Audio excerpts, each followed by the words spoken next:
What up, y'all? You know who it is, your boy Kiss. Right now, you checking out the 3-point conversion.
What up, what up, what up?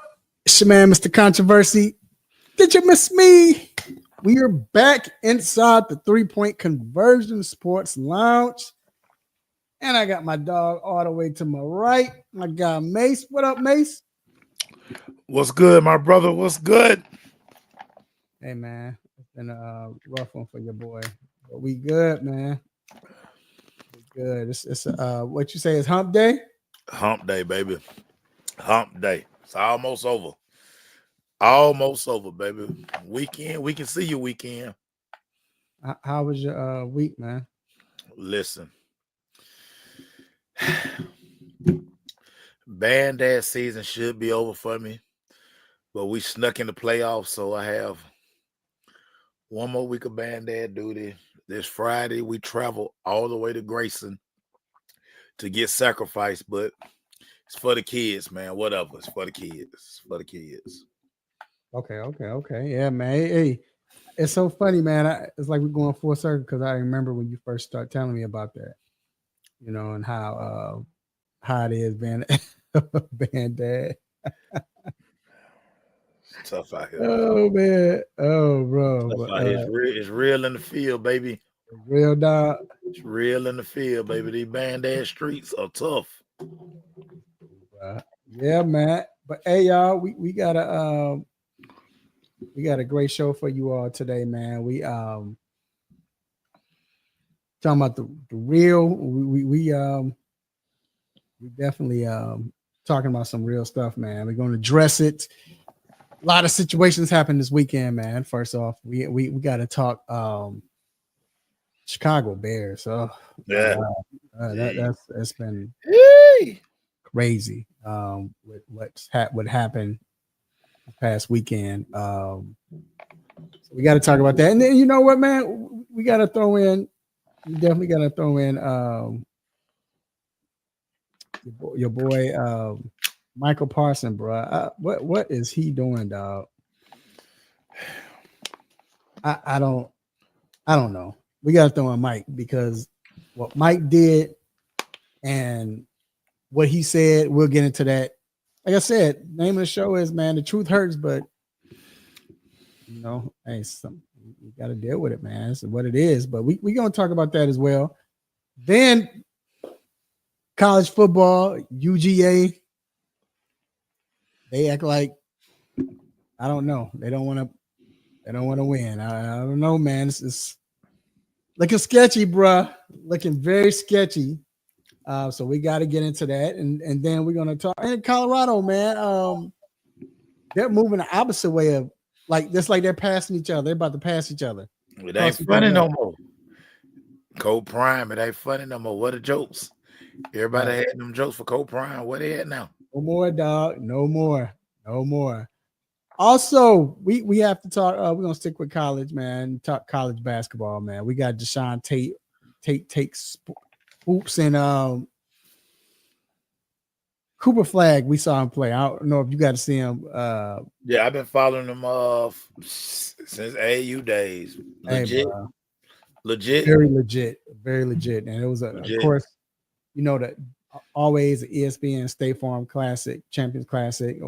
It's always a great game. One of them games gonna be great. You know, They even moved it up early this year.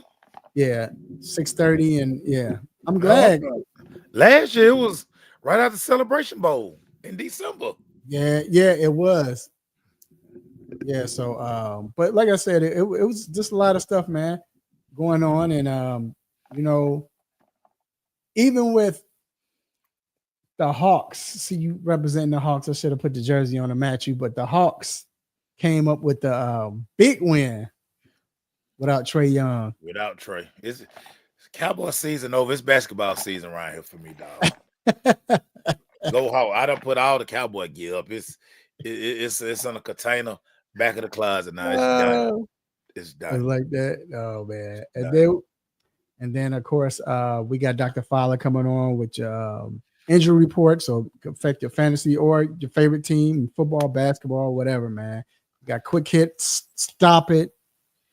So please let your family and friends know they can listen to the show or watch the show on the 3 Point Conversion Facebook page, also the 3 Point Conversion YouTube channel. We are live, and let's get to these quick hits. Let's get it, and we're gonna breathe real quick. First off, man, our prayers go out to Greg Popovich, the GOAT. Yeah, man, came out that he had been out. You know, they try to play it up like everything's fine, he's good, he's just resting. But you know, when somebody's of his age, you know, you kind of wonder. And sure enough, it came out that he's gonna leak. He had a minor stroke, and you know, mild stroke, I should say. They say he's good, and he should be back. They don't know when his timetable will be as far as coaching, but he should be back. Mace, just real quick, man, just your thoughts on, when you think about Pop. Great guy, true leader of men. He's one of these coaches I think that everybody would love to play for. Great Pop story. Last year when Killer Mike performed at State Farm, San Antonio was a town. After the game, Mike purposely waited in the tunnel as the Spurs were coming out, getting ready to go back to the bus. He wanted to meet Coach Pop. And Coach Pop knew who Killer Mike was and the conversation that they had right there. And it was just, you see, I got to see why Pop is so highly regarded by his players, former players, just guys around the NBA. He's a guy who is truly in tune with everything. He's not blind to anything that's going on, and he's gonna speak his mind. You always gonna know where you stand with Coach Pop. Yeah. He's not sugarcoating nothing, never has. And when you hear a guy like Steven Jackson talk about how much Pop means to him, a guy who was a true knucklehead in the NBA. I mean, he admits it time and time again, but the respect level that he has for Pop, and just so many other guys that you hear tell stories about Coach Pop. So, man, prayers up for Coach, man. Get well, because the game needs you, dude. Yeah. Needs you. Won't be the same without you. Moving on, some unfortunate news, which is crazy. On October 6th, then it was October 6th, then October 7th. The homes of Patrick Mahomes and Travis Kelce got broken into and it was burglarized. So the fact that it was burglarized, they both, back to back. First was Mahomes, then it was Travis. So you already know they was hitting them up. I don't know what they saw. Yeah. Of course, they knew they was out of town, but I don't know what they saw and how they figured it out. But that was, I don't know. That's crazy.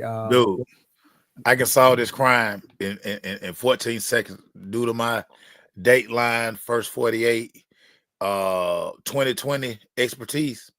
I already solved this crime. I'm just waiting on Kansas City detectives to call me. Yeah, I already solved it. Duh. Know who did it? Who? Somebody at the facility. Somebody who just got fired at the facility. Duh, this is an inside job. No, you joking? Oh, okay, cool. Who even knows where they live? Right. They don't make star maps no more. Definitely Mhm. don't make star maps of Kansas City. Right. Inside job, man. Inside job. Inside job. Inside job. KC, first 48, call me. I done already solved it, man. I'm with you, dog. Hey, Yeah, you gotta be right, man. And then last but not least, the Indianapolis Colts are moving Anthony Richardson back to the starting quarterback. This is what I say, just quickly. You know, you're talking about the neighbor watch. They got somebody peeping, in the cut, looking at Carolina. And they seeing what's going on over there. They've been mocking Carolina the whole time. That's what's been going on. Yeah. Now we let them sit 2 games. Let's go ahead and bring him back. Yeah. Flacco has been awful. And again, if you're Shane Steichen and this offense, this front office, you have to find out, can this guy play? Right. And if he can't play, you're gonna have to get back in the quarterback market. The beauty of it right now, you're not paying him. He's on his rookie deal. It don't hurt that if you like one of these quarterbacks in the draft, if you think there's a free agent out there who can come in and help this team, right, you do it. But they got to find out if he can play. So I don't see the problem with it. At some point, you're gonna have to go back to him. The Flacco magic is just not there. So find out, can the kid play? Yeah, that's it. That's it. Flacco can only come in when somebody's hurt. So yeah. When you say, all right, get it, it's different. You know what I'm saying? Yeah. A lot of pressure. When he got to prepare all week and he know he the guy, teams know he the guy, they're not already schemed. I mean, dog, it's not hard. Yeah, not hard at all, man. It's not hard to scheme Flacco. All right, man. So that wraps up the quick hits. So let's jump into it, brother. Hot topic. Look. So, and I'm gonna start it off because this is your team. This your team. If y'all don't know, on Tuesday, first on Sunday, the Bears look horrible. They're going backwards. They look worse than what? They look worse than I guess they did the Sunday before against Arizona. In Arizona, they look bad. Yeah, they're going backwards. They're going backwards. You could tell the line is not. I mean, everybody looked bad. Everybody had to blame for it. But when you see that, it's coming from the top. And so everybody was calling for Eberflus head. And the funny thing is, when Eberflus got up Sunday and said, "Yeah, I heard the fans calling for my head, so we're evaluating some things, and we're looking. We're going to see what we're going to do." I knew something was about to pop off. Right. I'm like, I know he's not about to step down. And then, sure enough, man, they fired OC Shane Waldron, and they just hired this joker. Yeah. So. And it's been crazy because, DJ Moore came out, was like, today, DJ Moore said, you can tell his body language has been horrible all year. He was like, that. He was making decisions too late, like as far as adjustments. He didn't make an adjustment. You want to wait until halftime to make an adjustment. Yeah. By then, defense has switched it up. Keenan Allen was like, he was too soft. He was, he was just real nice and wasn't holding people accountable even since training camp. So players spoke up, which is you don't really get like that. So this is what's on my mind. Because everybody's like, oh, it's done, it's dead. See, it look dumb. Why would you fire the OC? See, it's something wrong with Chicago. Look at it from a different perspective. First of all, Bears made their own decision. They should have got Kingsbury. They interviewed him. But I don't know who made that decision, but should have got Kingsbury, and they didn't. All right. Secondly, everybody wants to get on Eberflus. He has to take blame. He's the head coach. But I always say, I'm a firm believer, Mace, on this. I always say, what up, Ben? I always say that if you're the head coach and something's not right, if you don't go and make a change, then you about to be the one. You should be the one getting fired. You have to show as a coach. Oh no, I'm not about to take blame for this. We firing you. You know what I'm saying? Then it shows you. Okay, maybe he's trying to do something. Let's give him another. Let's see. But the reason why I'm not getting on Eberflus as much, I mean, I think it's about time for him to go anyway. But and reason why I'm not tripping on them firing this guy already is because sometimes teams don't do this. This is why I do love Ryan Poles. Sometimes the ego or we don't look bad. We just hired this guy. We'll let him stay for at least 1 year and then we'll fire him at the end. Nah, you messing with Caleb's psyche. This could ruin him if this continues to keep going bad. Yeah. You don't want him to see this. You don't want this negativity because obviously the wide receivers and everybody wasn't happy with him. They said it was rumblings all year about Waldron and what he was doing offensively.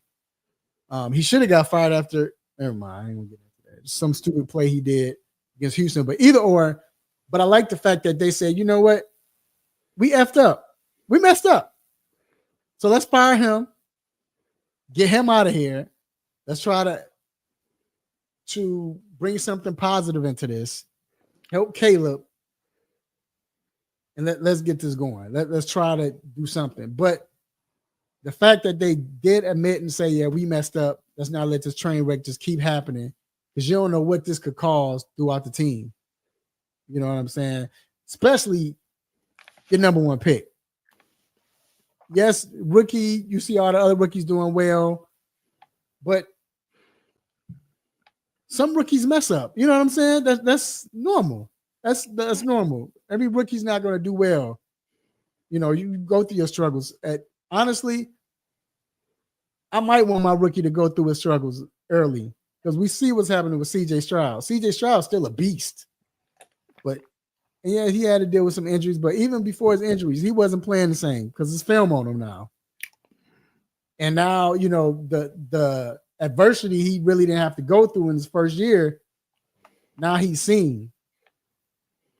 Versus quarterbacks that go through that adversity the first year, if they're good, the next year it's a big jump.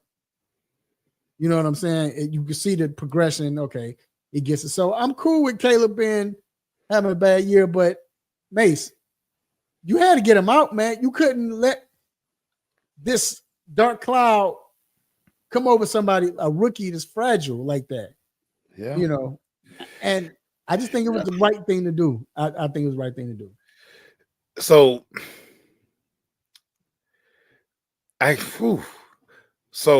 my guy Torrey Field, shout out to Torrey. Torrey covers the Bears. Mm-hmm. And he said weeks ago that not only Waldron, like everybody's frustrated with Caleb. Mm-hmm. They've been wanting Caleb to sit. That's why DJ Moore has been like, it's like DJ Moore don't even want to play.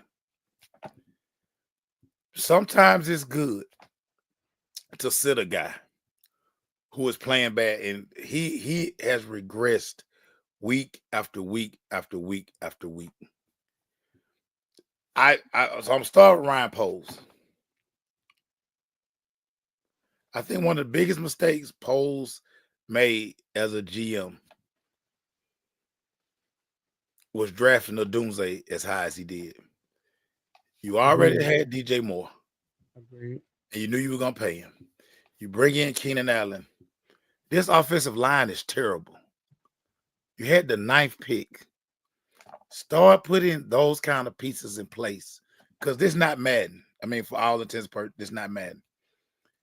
Eberflus, when you probably were going to fire him last, you probably should have fired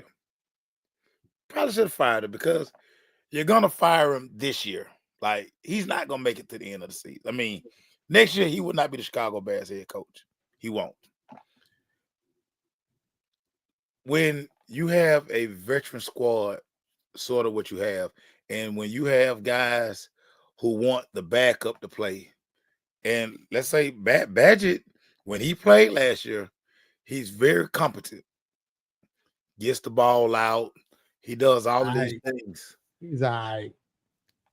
He's better than Caleb right now. And when your receivers and your runner, when the team wants you to sit your quarterback, that's a problem. And as a former quarterback, I'm telling you, when you don't have the trust of your team, they're not going to play for you. And if people just really go back and watch the film, especially the all 22 version, guys aren't running routes. Guys are loafing because guys don't have a belief that Caleb knows what he's doing. And if you just watch him play, his body language bad. He's not connected. So when I watch the quarterback, I'm looking at his feet, his body, all of these things. They're not together. And it's almost like when you look at Jaden, and of course, coaching matters. Mm-hmm. One of the things that's not brought up enough is the story of how when Kingsbury pretty much knew they were taking Jaden. He went and spent a month at LSU with the coaching staff. And he talked to the coaching staff about what plays did Jaden like to run? What are his good plays? What are his bad plays? And if those plays weren't in his playbook, he added those plays. You can tell that's not being done with Caleb. And Caleb is at the point now he's playing with zero confidence. Mm-hmm. I promise you, he's playing with zero confidence. And when I talk to Tori, I'm gonna send you the clip after the show. But Tori and his partner, they asked Eberflus a tough question. They asked him a real question. And you kind of start seeing, like, again, like say, find out the OC got fired today. But the team has been in turmoil for weeks. And if you continue to play Caleb, you're going to lose that entire locker room. They're tired of Caleb. And there's nothing wrong with sitting him down, let him watch. See what watching did for Bryce? Let him watch. Right. Because at this rate, you're going to have a mad exodus. Folks like, bro, get me out of here. And it's only year one. But here's the problem, though, Mace. This is why I think getting rid of Waldron was the right thing. Because what I hear, what I've been hearing, and it came out today, they've been trying to get. It's been a lot going on with Waldron since excuse me. Since like after the loss to Indianapolis, they brought him into the office and talked to him, and still was, here's the thing. Because this is why I don't believe. I think Badgett sees the game better, because he's not a rookie, right? So I do agree with that. But the reason why Badgett looked better last year is because when Badgett came in with Luke Getsy, this is a backup, this is a rookie. We're not going to throw the whole playbook at him. We're going to make plays easy or whatever, so he can look good. He don't. Whereas Waldron came in, we're opening the playbook up, which is fine. Okay, this is a rookie, but want to do that's fine. But still, we didn't see that with Jaden. We didn't see that with Bo Nix. You know what I'm saying? Usually you don't get that. You saw it with Peyton, but everybody knew. All right, Payne got to go through, which, like I said, DJ Moore can get upset. I understand that, dog. But at the same time, you are playing with the rookie quarterback. So you are. But it's time.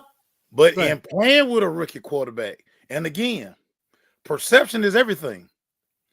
when they look around the league and they see Bo Nix gets it, and it's probably coaching. They Right. see Jaden Daniels, he gets it.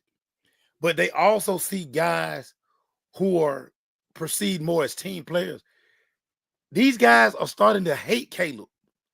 And this is just year one. So I think for Caleb, two things gonna have to happen. He's gonna have to change his tone, change his mood, change his attitude. Or again, no, I don't care who you bring in the coach. You can bring John Madden from the dead and put him back on the sideline. It's not gonna help if Caleb doesn't change what he, because the one thing you have to be as a quarterback, have to be a politician. But Have to be a politician. but that's the thing though. That's why you get with a Roger. Because what did you hear Keenan Allen say? He don't hold guys accountable. So if you're not holding this rookie quarterback accountable, Right? and this rookie quarterback can do what he wants, then you're gonna have an attitude. Because I don't think necessarily what I hear from them. I don't hear that Caleb is a jerk like that. But you know, he's a rookie. Rookie got big heads, and not even a jerk, but rookie might think he knows, or he's trying too much, whatever. You know what I'm saying? Whatever it is. But Ralph, he affects their play. No, you're right. They have to get the ball from the quarterback, and they won't badge it because they know at least I'm gonna get an opportunity to make. They're not even getting the opportunity to make plays. But I get that, right? But I'm saying that's why you. So if you are Waldron at that point, either you hold him accountable from the get, and then if he messes up or whatever, you got to sit down. Because remember, let's not act like Caleb was playing bad all year. But he's got worse. That's the problem. He's got worse. Better. He's got worse. Listen, he's got worse the last 2 games, right? But I'm saying the last 4 games. No, last 2 games. Yeah, dude, I have to evaluate the film every week. The last 4 games, he has not played well. He hadn't.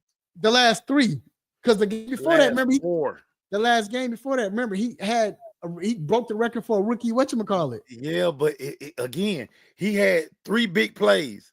Him just playing the quarterback position, he's getting worse. I'm telling you. I don't know about the last 4, but I know the last 3. I'm telling you. But either or, my whole point is, at this point, if you have a coach in Waldron, this is where you say, I mean, if you have a coach that knows what he's doing, OC that knows what he's doing, this is when you bring this rookie quarterback in. He's getting worse. Hey, hold him accountable. This is what you do, whatever. Then, as you've seen in other places, if he's still not getting it, then you sit him. You know what I'm saying? Then because you're not doing well. But the problem has been Waldron been calling horrible plays, first of all. Yeah.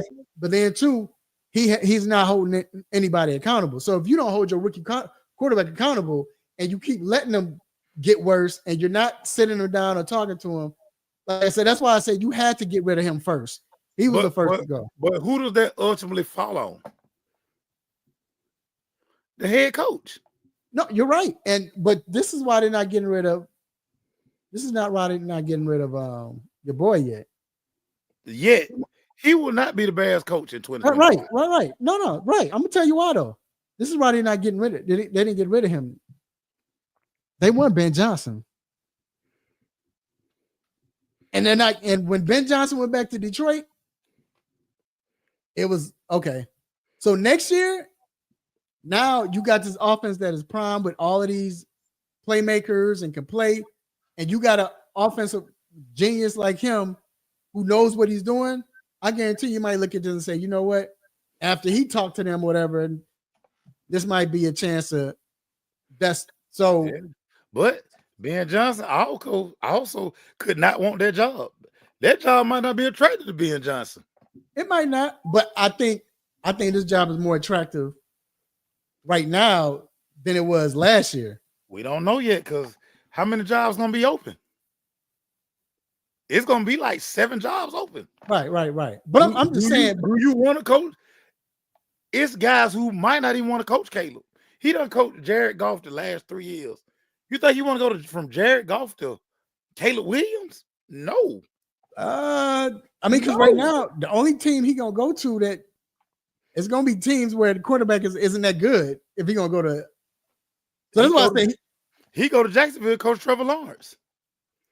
You rather coach Trevor or Caleb? I don't know. If Trevor playing like this and Trevor playing under a guru already, I would trust that. Shit, but Trevor playing better than he's still playing better than Caleb. Oh yeah, he playing better than Caleb, but that's what I'm saying. Do you think Ben Johnson want to coach Dak or Caleb Williams? If you in year 5 and you playing like that, yeah, I'm getting. But like you said, he might go to Dallas. I'm saying there's other teams, but my whole point is he's not going to know. You weren't bringing in a coach like that to Chicago last year before all that stuff happened. So what I'm saying is at this point now, with the weapons you have, with the defense you have, because they're already only thing you got to do now is, which makes sense, is I know he shouldn't have got a Doomsday that high, but I'm cool with it because now you can worry about offensive linemen. You don't have to worry about the skill positions right now at all. You don't have to worry about your defense at all. So right now you build like you did in Detroit, get your alignment. So the team looks attractive. You know what I'm saying? And we still got 7 to 8 games left. We've seen rookie quarterbacks turn around, whatever. Waldron's gone. Let's see what happens. But if it comes to a point where Waldron, if it comes to a point where, this team plays well and they play well under this OC, hey man, it might work out. It might work out. It might work out. But real quick, and I want to go to this real quick, then we'll move on. Another truth. Speaking of Dak, your boy Michael Parsons come on and he made the statement about Mike McCarthy. It's trade Michael Parsons. Come on, let's get too far. I'm gonna let you speak on this since your team, but get Mike Parsons out of here, man. Bye Michael Parsons. When did he become like this? He's always been like this. He's always been like this, and him and his pod is watched. People value what he say. Listen, he wasn't really wrong. Because listen, Mike McCarthy is a lamed up coach. Dog, he's coach. Mike McCarthy know he's not gonna be back in Dallas next year. He knows this. Just playing out the string, Dallas probably not gonna win another game this year. Between Trey Lance, Cooper Rush, now they're gonna have a top 5 draft pick. Right. So I say, let Michael keep talking. Right now, somebody give you 2 first rounders for Michael Parsons. Trade his ass. Bye, Michael. Bye. Go do your podcast somewhere else. Peace. Don't need you. Because you're not making no plays. You're not a difference maker when you're on the field. People running right at Michael Parsons. Ooh, I don't even know if Michael Parsons been on the field this year. Dog. I don't know, dog. What he did Sunday? Go look at the Saints game. No, I'm talking about what he did Sunday, though. What is the first game back? What was the score? How much impact did he make? I don't know. He was getting sacked. He made no impact. He made no impact. Bro, he got the fumble. No, the offense made. He got the fumble in the end. Right, y'all was about to go up. Y'all could have went up and won. He got the strip sack. Won. I mean, not one. Y'all could have went up. I'm saying he got a strip sack when it was 7-3 or 7-6, whatever. He finally made a play. He been out damn 5 weeks. Hell, but dog, you can get 2 number 1s for Michael Parsons right now. The way your team is structured, the money you have spent already, bruh. Bye, Michael. Let's start rebuilding this thing, dog. Get your 2 number 1s. Go. Mike, I can't say that. He didn't make no impact. Y'all talking about one play. Nah, bro. Go back and roll the Saints game out. Go roll the Saints game. I hear you. I hear you, Mace. But we talking about this last game. Michael was balling. This last game, Michael was making an impact. I do want to trade Mike. I've been saying it all year. Matter of fact, I'm going to run the tape back. I said it this summer because I knew we were going to pay that. Oh, my God. I can't believe we paid that. Knew we were going to get CD. Oh, you don't have the money to pay Michael Parsons. Michael Parsons going to want $100 million. No, I agree. You got to pay him. Buy Michael Parsons. real quick, my take, and then we move on, is the fact that you can be an idiot by saying something like that, right? But at the same time, it's disrespectful. But at the same time, was it something that needed to be said? I'm just. It's been said though. He just has a platform to say it that's gonna get retweeted. And no, CD threw him under the bus after the Cowboy game. You mean the Falcon game? I got after the Falcon game. Trayvon Diggs has said it multiple times. Right. So, man, get him out of here, man. I'm over Michael Parsons. Over him. All right, bro. Well, let's move on. And TJ, you still can get, you can get two no more because I don't think he can make an impact. Right. But it's GMs be like, what? Bring him to us. Teams, yeah, you ain't lying. All right, bro. So you know what time it is, dog. It is definitely time for that nosy neighbor. College football, and you already what's know. the nosy neighbor, dog? You already know where we at, baby. we going up 85 north. We beaming that right. We veering off the 316. We headed to Sanford Stadium. Mike Bobo, Kirby, your playoff life is on the line Saturday night. Lose Saturday, and you're gonna be in the Weed Eater Bowl. Sorry. A 3-loss Georgia team is going to look crazy out here in these streets. But it's possible.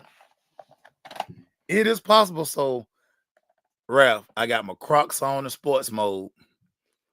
I'm all in Mike Bobo business, dog. Blinds toe up. Every matter of fact, we ain't even looking out the blind. We standing on the front porch. Mike Bobo, we looking at you, Playboy. We looking at you. Well, that's where I'm at with it, but dog. I ain't gonna lie, dog. I was gonna choose Georgia as well, but my nosy neighbor, man, and I'm not gonna lie. Just because everything is going so smooth, as you stated, no more jokes.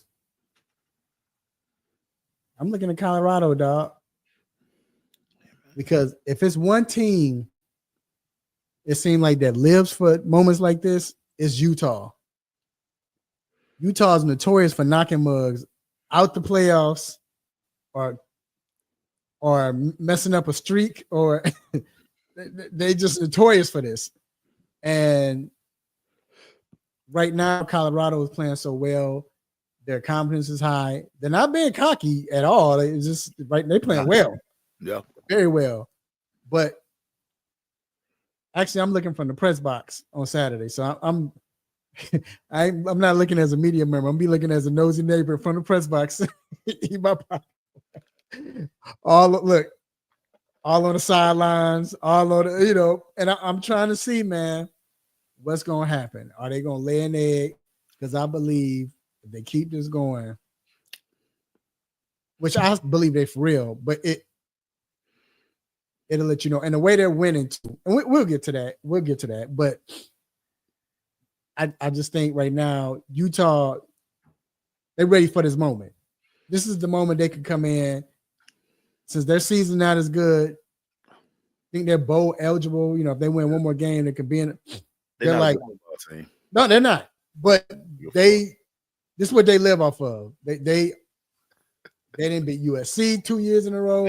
They 9th-year quarterback. He not playing. Right. Dude, Karen Rise been in college 10 years, y'all. That boy got 5 degrees. He's still hurt. He's looking for a red shirt again. Oh God. But yeah, so I'm just looking. I just want to see the atmosphere, see how they do. If this is, and as you said, playing a team, because the last 2 weeks they played teams that it was good matchups. But this matchup right here, you should win this, like you stated. But I want to see if Yeah. I want to see Listen, if they do. wouldn't it be crazy? Colorado just go ahead and win this conference. Win the conference. Automatic playoff. Automatic playoff bid. Prime time, Shador and Travis in the college football playoff, bruh, would would be absolutely crazy. Bruh, that'd be crazy. That'd be crazy, bro. Crazy, man. And so let's stick with them real quick before we move to Georgia. That boy got a lot of degree, Mike. That boy Live. been in school so long. Like, bruh, Hey, that's crazy, dog. Like, hey, that joker been in school so long.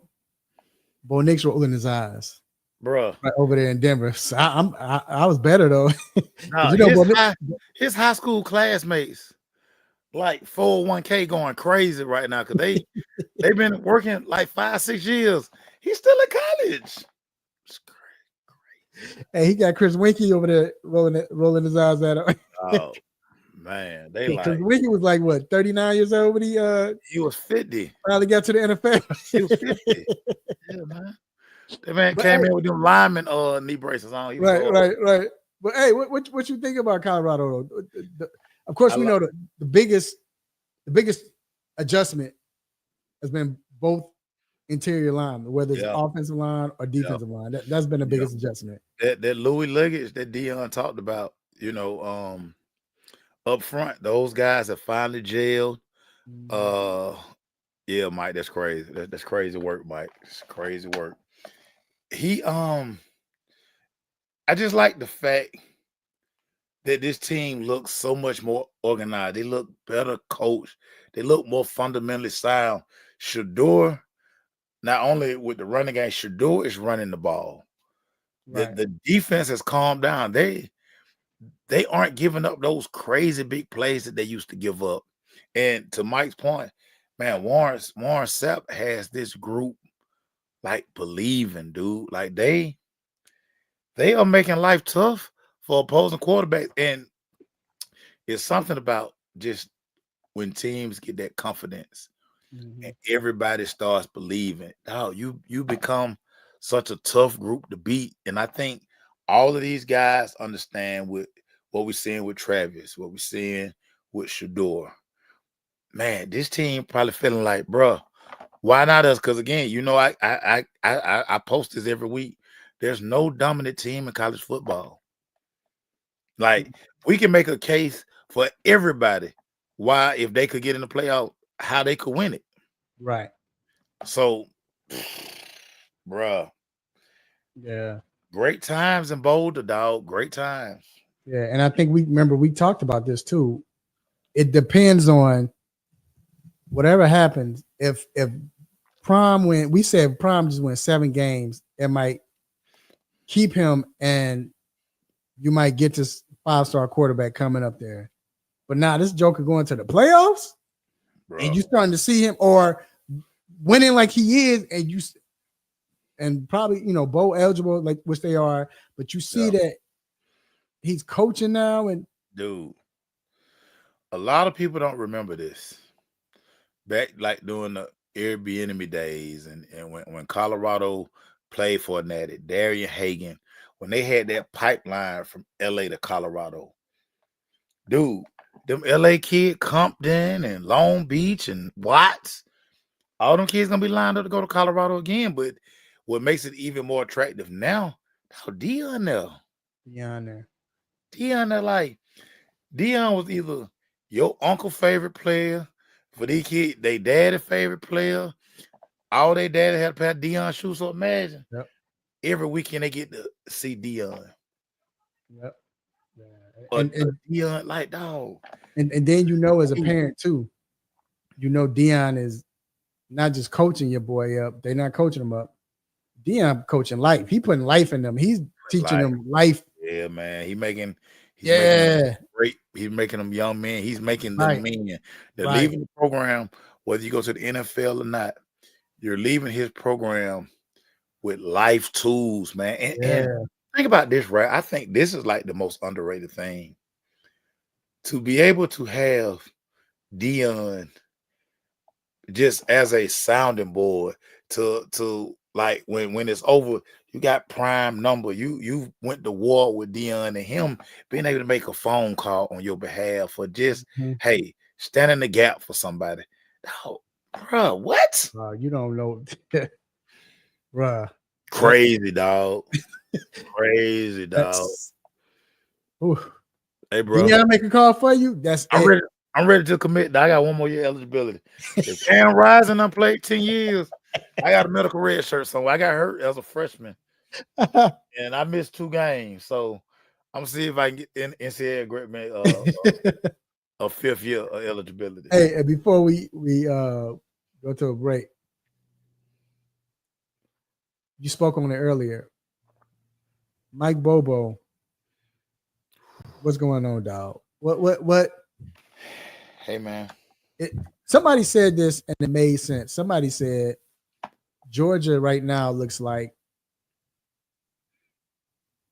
it just it's like they're so used to bullying folks and being able to do whatever they want, but at the same time, you can't offensively. They never been that juggernaut. They had Bowers, but what other wide receivers? When the last time Georgia had a wide receiver that was AJ Green. so? Right now, if you're not bullying these guys like you used to, Yeah. and they scoring on you, Yeah. Dog. you don't have no chance, dog. People forget those back-to-back years, the back-to-back nights. First of all, Stetson Bennett played dynamic quarterback. Carson Beck is nowhere near giving them nowhere near what Stetson Bennett gave them. Right. But think about those back-to-back national championship teams. It was like 8 first-round draft picks just on the D line, and they were rotating them out. Mm-hmm. You know what I'm saying? He had 2 first-round corners. You know, like you talked about Brock Bowers. You see what McConkey doing in LA. Like, man, they don't have none of that. Mm-mm. None of in teams. I mean, think about it. Ole Miss basically stabbed Georgia in the face, like, bruh, throw a punch. We're gonna throw one, we're gonna throw 2, 3 back. Yeah. Like, Ole Miss was not scared of Georgia at all. I mean, point blank, period. So And let's be real with football, especially college football. It's a bully factor in there where you like, yo, we scared to mess with this dude, man. Look, we got to do it. They nervous. When they see the bully being attacked, what? bro, Team's not scared no more. That's the same thing with Alabama.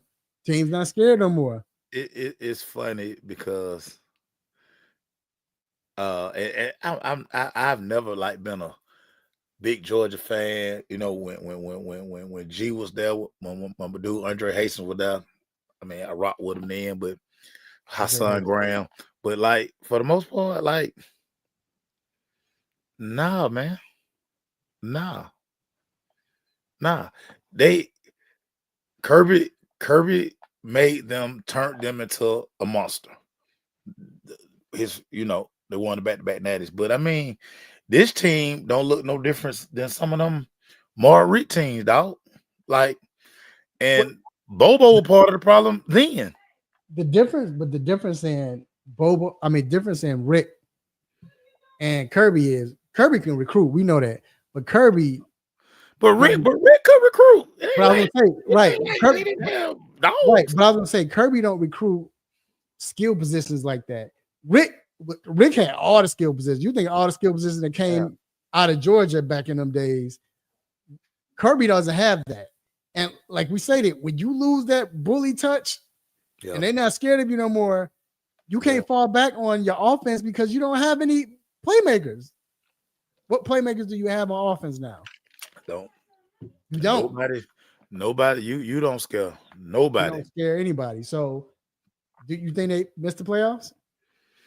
Dude, right now, because really right now they're on the outside looking in. But if they lose Saturday, we'd eat a bowl. Yeah. Weed eater bowl. Yeah, Rhonda, you been on Bobo head all year. You said we. Rhonda, you been on Bobo. Let me tell you something. These streets are not friendly, and they're not friendly to Bobo because they've seen this before. Mark Rick had to fire Bobo. Mm-hmm. He had to. Yep. Kirby's gonna have a tough decision in the offseason. Because I mean, just think about this. If you're a wide receiver and you looking at Georgia, you like, why I want to go play in that offense? Yeah. Oh, they run the receiver screens. Bro. No, where's the post? Where is the 18-yard comeback? Where the stutter go? Where is that? That's his child, Rhonda. Jesus. That's his son. Hey, what you say? They're gonna be in the wheat. They're gonna be in the KFC. Man, they gonna be in the mayonnaise bowl, dog. They're In the Helmets mayonnaise bowl in Shreveport, Louisiana. gonna be in the Metro PCS bowl. They gonna be in that bowl. Hey, New Year's Day, they gonna be spending it with their family. And it's been a long time since Hey, Georgia practice on New Year's Day. they're gonna be playing on that in that stadium where the Water Boy that was playing in their first stadium. What Bobby Boucher done was. I mean, Hey, listen. oh Let me tell you man, something. And I know so many, and Rhonda do too. We know so many UGA alum, and I'm telling y'all, they are shocked right now because think about this. By now, they would have already been booked all the hotels downtown for the SEC championship because that's just like being their rite of passage. Listen, there's some Georgia alumni and fans who like don't know what to do with themselves because they like, bruh, we might not play in the SEC championship. Scary thought, dog. For they've been spoiled in Athens, dog. They've been spoiled, and now they're sitting here like, bruh, what are we doing? Lou, yeah. I promise you this, Ralph. You're here now. You're AT alien now. Lose this weekend. Especially after Georgia, what Georgia Tech did too. Go to the store with a Georgia shirt on. If Georgia lose this weekend, Oh, no, I already know, dog. I already know. you gonna have some uncomfortable conversation with people that you don't even know. Yeah, no, I already know. I know that. I've witnessed that when I first moved here. So I always talk about that. Yeah, they don't play here. So you're right. Well, look, man. Well, look, we gonna go ahead, y'all. We're gonna move on because right now it is time for the most infamous, the most famous Stop It segment. Let's get it. And Mason, I know you got to stop it, so I'm gonna just leave mine real quick. Simple, to the point. I can't believe Aaron Rodgers came out and said, despite us playing like this, whatever, I really want to come back and play for next year. I want to play next year in 2025. Stop it. Stop it. What? Negro, but you ain't no Negro. But dog, I was about to say Negro. That's why I said you ain't no Negro. Ninja, I said, oh, dog. You hadn't. I've never seen a quarterback regress like this in a long time, Bruh. He was regressing as he was walking out of Green Bay. bruh. But not right. But this bad. I mean, like, Man, old man, coming off Achilles, dog. What made him special? He can't do no more, dog. Right, and it's like even reading the field is just I don't know, dog. But Father time, my boy. Father time. He said he want to play next year. Cause I mean, at the core of it, still a competitor. Dog, he don't want to go out like dog. Thanks, Rhonda. Exactly. Let me tell you something. He here he sees, he's reading what everybody's saying, and it's killing him because once upon a time, a lot of yous held him up as like he the GOAT. I still remember all them conversations. I remember about 3-4 years ago when Brady and Aaron Rodgers played on Monday Night Football, and it was like basically this a game for the GOAT. Mm-hmm. GTFOH, man. Right. Nope. You gotta stop it too. Stop that. Stop it. Yeah, dog. Let me get that. Stop it. Yeah. Yeah. Stop Yeah. it. I All right, remember man. you. I remember yous. What's the stop it, dog? Debo Samuel. Debo Samuel. What are you wearing to these games, dog? Stop it. Debo, you got on, was that a skirt or some Daisy Dukes? A With a leather leather jacket? and And you that. carrying a purse? And you already walk suspect. And you already Debo. switch it. Debo. You know what the funny thing though? I said, hold on, let me get Stop it. Stop because it. my friend was like, "You see this?" And I looked like, "Oh man!" And so I was talking to Vincent the Fantasy Jewel. We laughing like, "Oh, this dude." Vince said, "Hey, I know." I told Vincent, "You know what the crazy thing is? We saying all this and getting." As soon as that joker get on the field, he had totally different person. That joker turned into. It's like, how do you do that, dog? Like, it's bad enough you out here dressing like that. And then of all the people you gonna go choke out on the sideline, choke out the long snapper? right. Hey, is it a such Debo. thing as we got to our airport team? What would he be in? Because All he don't look, suspect team. yeah, because he don't look Suspect. good. He Bruh. don't look good coming out, but going, in the airport. But as soon as he get on the field, it's totally different. Man, this dude has had about the 5th questionable outfit he's had this year. I'm like, dude really think he a bad pro, dog? Like, he probably pulled up to the stadium, listen to Glorilla, made the Stallion. Like, he really think he a bad. Like, man, I what think Debo? I ain't gonna lie, dog. I think he be trolling. I think No, he no, he doing. don't. No, he don't. I'm gonna, No, he you know, don't. you know, I say that. This is the only No. reason why I say that. Remember the all wide receiver thing?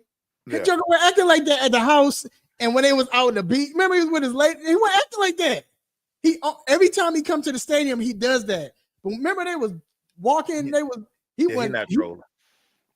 No, I think he inadvertently trying to tell us something. Man. Maybe Hey, man. I don't know, but I just remember the all wide receiver joint on Netflix. Yeah. Remember? Yeah. He wasn't acting like that when he was at the house. Remember they was chilling with his fiance. He was hiding it. But he was doing it then though. But he would do it then coming to this field last year. It was like, why does he walk like that? Why does he? He was really trying to send us a message on Sunday, and it was received. Listen, I understand. I'm just Debo. And everybody, I can't stress this. I don't care how much it costs. Like, y'all got a bad habit of that. Tell us how much it costs. Yeah, we don't care. If it's ugly, it's ugly. Like when Jermaine Dupri was trying to defend them ruffle socks that time. Oh, they Louis Vuitton. I don't care who made them. It's ugly. Right. Man, Debo out here, man. Debo out here with a skirt, a Daisy Dukes on, whichever one it is. Man, give him one more stop, dog. I can't believe Debo, man. Yeah, I can't believe him. Stop What it. is Debo? What is we Stop doing, it. Debo? What is you Stop it. doing, Debo? Jesus. Hey, so look, let's stick with this NFL real quick, man.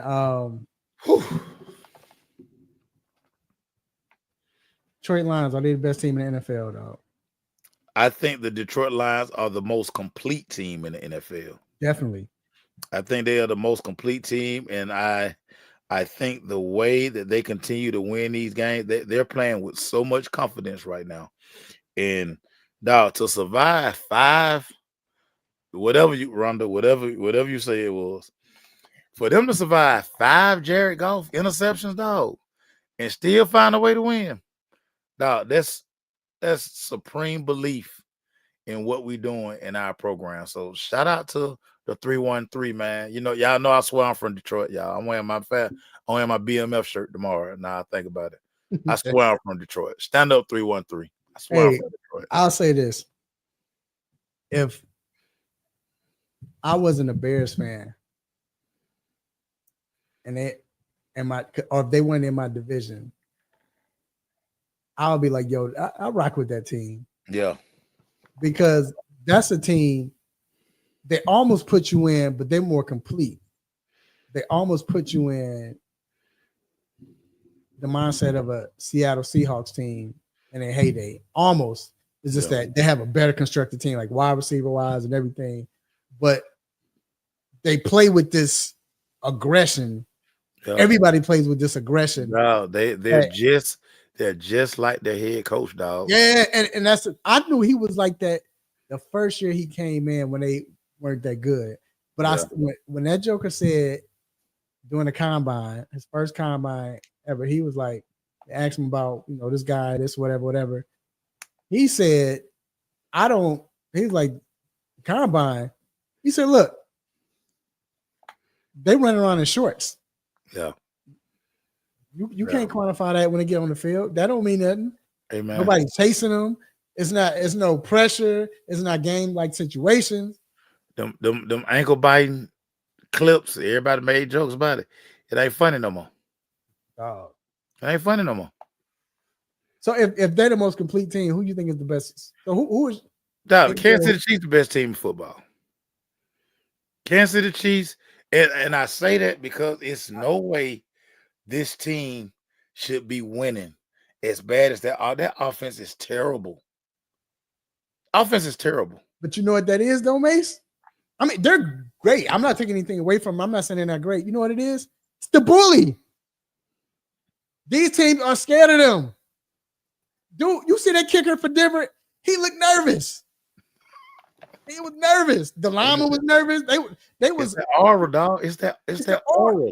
But that's why I don't think they the number one team. They got that glow, man. Dog, they got that glow. Dog. Oh, they got it. People scared of them. But they undefeated. They shouldn't be undefeated. Yet here we are. Every week they find another way to win a football game. Now it's crazy. It's crazy. They got to be the best team in football, but they don't have to be the best team in football. But they are the best team in football. They are. That was. I don't know. Yeah, that was crazy, man. That was crazy. So who are your top 5 teams? So, of course, like Kansas City, I got them at 1. I would have them Detroit Lions at 2. I got the Baltimore Ravens. I got Baltimore Ravens at 3. I hate to say this, everybody. Y'all know I know what you're gonna say. Yeah. I personally hate the Pittsburgh Steelers, but bruh, gotta put the Steelers at 4, big dog. Gotta put the Steelers at 4. And dude, at 5, I'm putting Buffalo Bills, dog. I'm putting the Buffalo Bills. So I have the different order. I got right now. You're right, dog. I say right now Detroit, because Detroit is playing better than Kansas City. Yeah. Detroit, then Kansas City. Yeah, I got Pittsburgh over Baltimore. Big game this weekend. They play this weekend. And this decided. But either or, I'm not tripping on. Right. I got Baltimore. Right. Then I got Buffalo. I think but I think Pittsburgh right now, the way other than Detroit, Pittsburgh has that identity of this is how we play. Yeah. This is how we gonna win. Bro, for them to go get my youngin from Green Bay, Preston Smith, for them to add Preston Smith to an already very good defense, to put him on the other side of JJ Watt, and now Cameron, and we saw the immediate effect of it. Cameron Hayward, he raised so much hell on Sunday in Landover, Maryland. Unbelievable, dog. But so this is what I'm talking when we talk about just elite organizations. Making a move like that to already bolster a strong team. Like, oh, that's crazy. That's crazy. No, they were winning Yeah. with Justin Fields. But Mike Tomlin and the crew were like, hey, man, we can do more. Let Russ cook in Atlanta, ATL. I know y'all don't want to hear this. I'm sorry. Arthur Smith is doing a great job of dialing up offense. I know it hurt your heart to say. I know it. I know it. But you got to give Arthur Smith credit, dog. Yeah. But the thing is, it's this type of football. We only going to throw it 23, 24 times. We're going to run. It's a perfect match. We're going to run the ball. We got the big play. We're going to make the big play. It's a perfect match. We got a freaking wide receiver who all of a sudden now he happy. He happy. He was cutting the food with Justin Fields on the field. He was getting in all kind of trouble. He was like, man, whatever. That catch. It was 2 plays in that catch he made. Now he the best crazy catch wide receiver. He's starting to mark. He's top 5 already. He's probably top 3. Dog, that catch was sick, but that throw. I just want y'all to think about this real quick. Cam Newton had a 7-on-7 team. Hell no. That had tripping. Dude, he had on one side George Pickens. Mm-hmm. On the other side, he had a super young Travis Hunter. Yeah, that's crazy, dog. The defense risk. That's crazy. That's crazy. Hey, that throw Russ made at the end, though, to win the game, that was so sick. That was sick. To a guy who Aaron Rodgers basically was throwing under the bus every chance he got. And that was that's a perfect fit for Mike Williams to be. So I don't know. And then real quick, man, we got to do this debate, y'all. Man, talking about this on Facebook, arguing like little brother, big brother, the last week and a half. So, Rhonda, listen to me. You got to listen to what I'm saying. Don't listen to the names, all right? Because I know y'all hear when y'all hear particular name, everybody go off.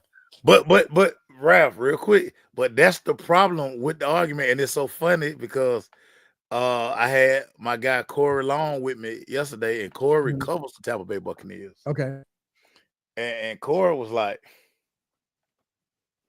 no, go put the question out there first. Then I'm going to tell you what Corey said so everybody can get the question.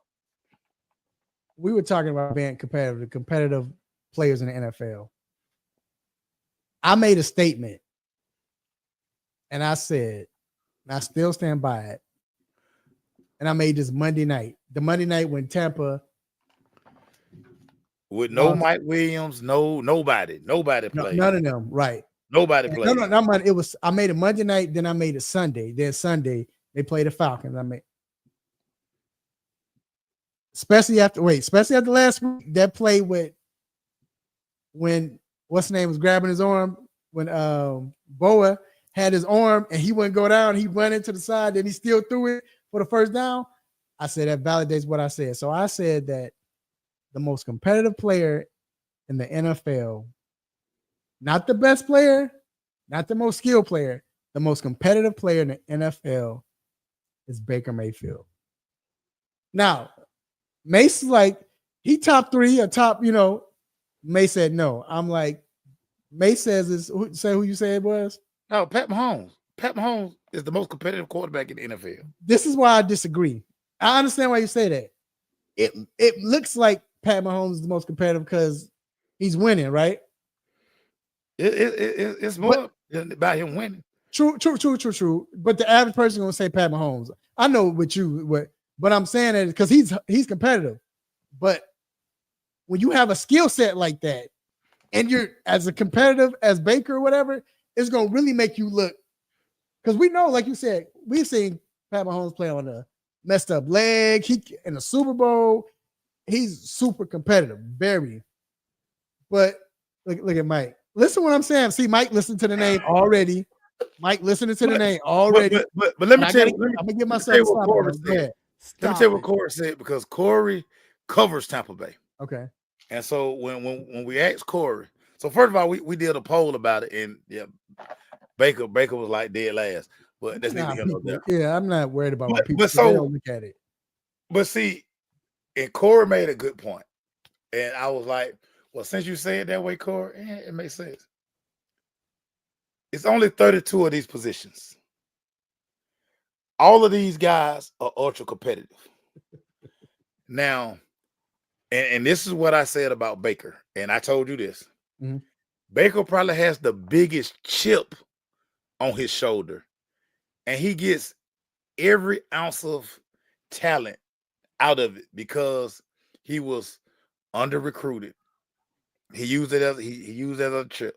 He was a walk-on who got to Oklahoma. He made himself a first-round overall pick, so he plays with this chip.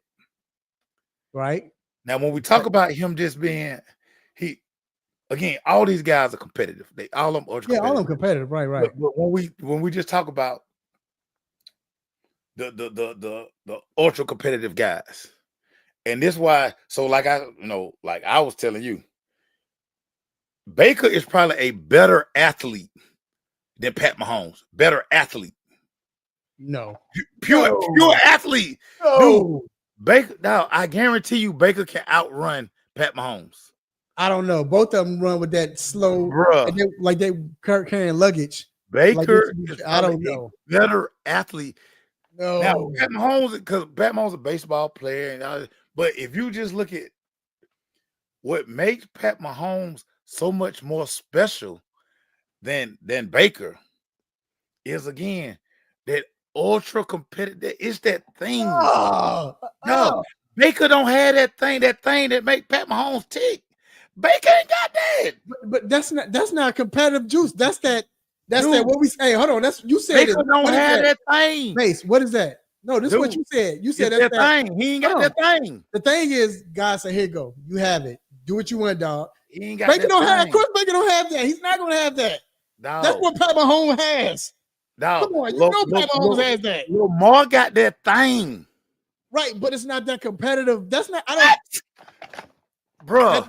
That thing is that skill. There's no way Baker is more competitive than Lamar Jackson. Are you serious? Bruh, if you watch if you watch what he's doing, now this is just on the field. What is he doing? With nobody. This Joker. Okay, here again. Hold on. We gotta stop saying nobody. Because this are the 1% of the 1%. Man, no, don't give me that. Bro, that's what it is. But you wouldn't take none of these wide receivers on your team right now.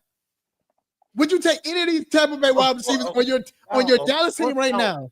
Of course I wouldn't. But what I'm saying, we gotta stop saying he playing with. No, I'm saying when I say nobody's, I'm talking about nobody as far as no. I mean nobody as far. He's not playing with any good NFL wide receivers. Okay, we're talking about NFL quality type. But this is what I'm saying, dog.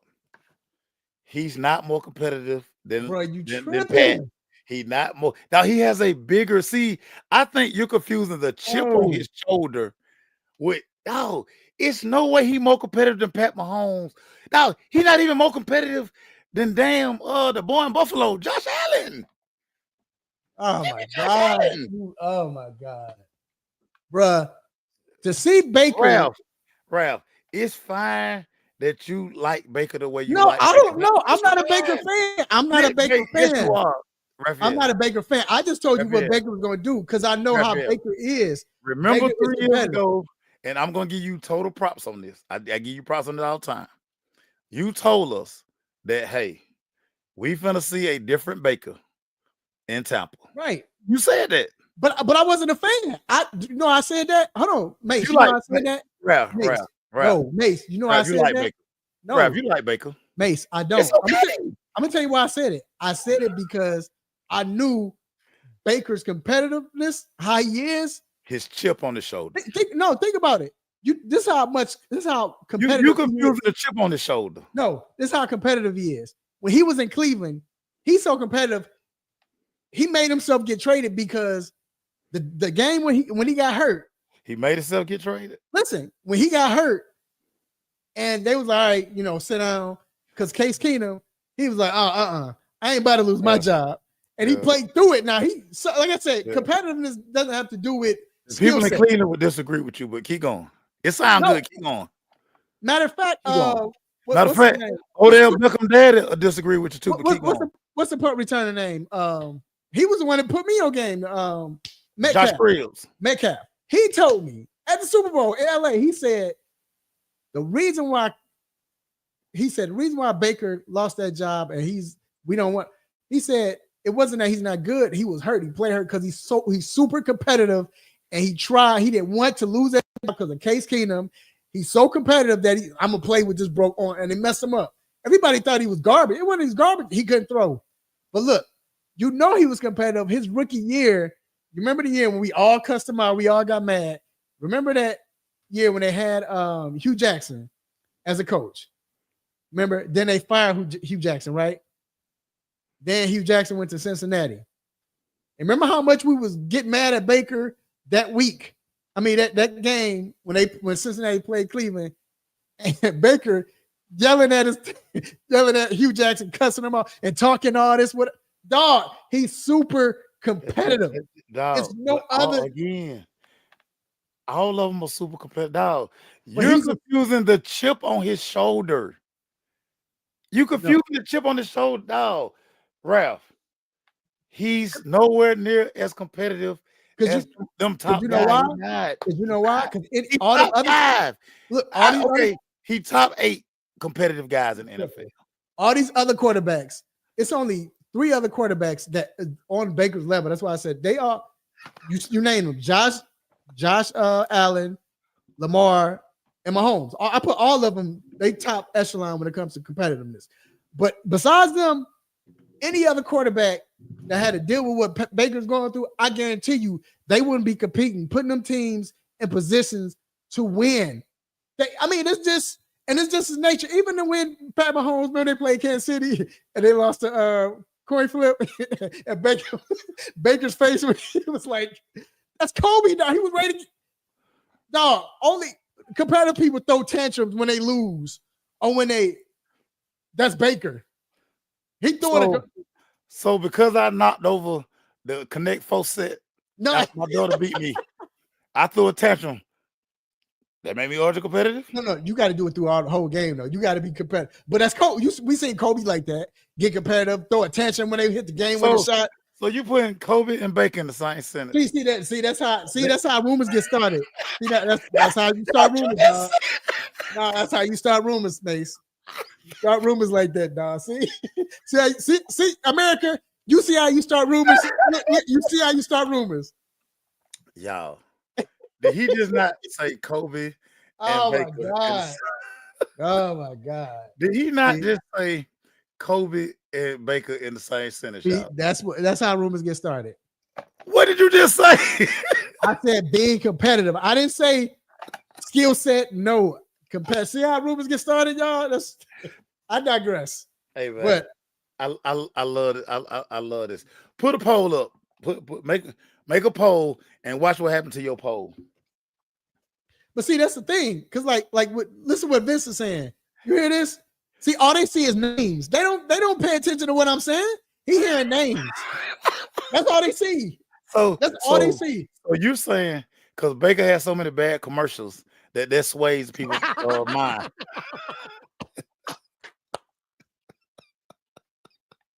Hey, in his commercials, he was competing. Remember that Working Dogs play?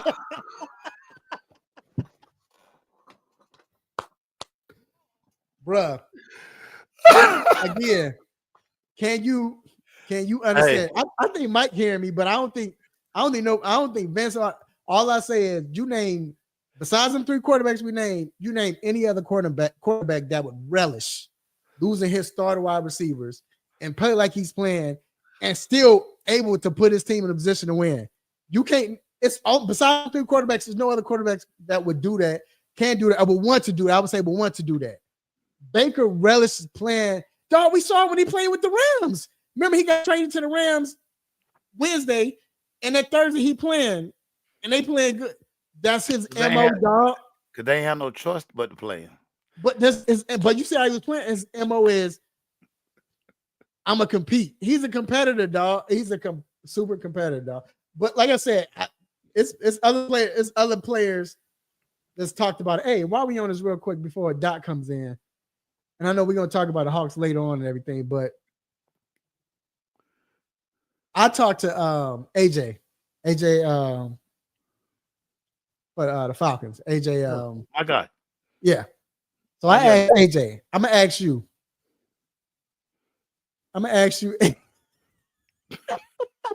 She damn sure gonna come in that room, TJ Life.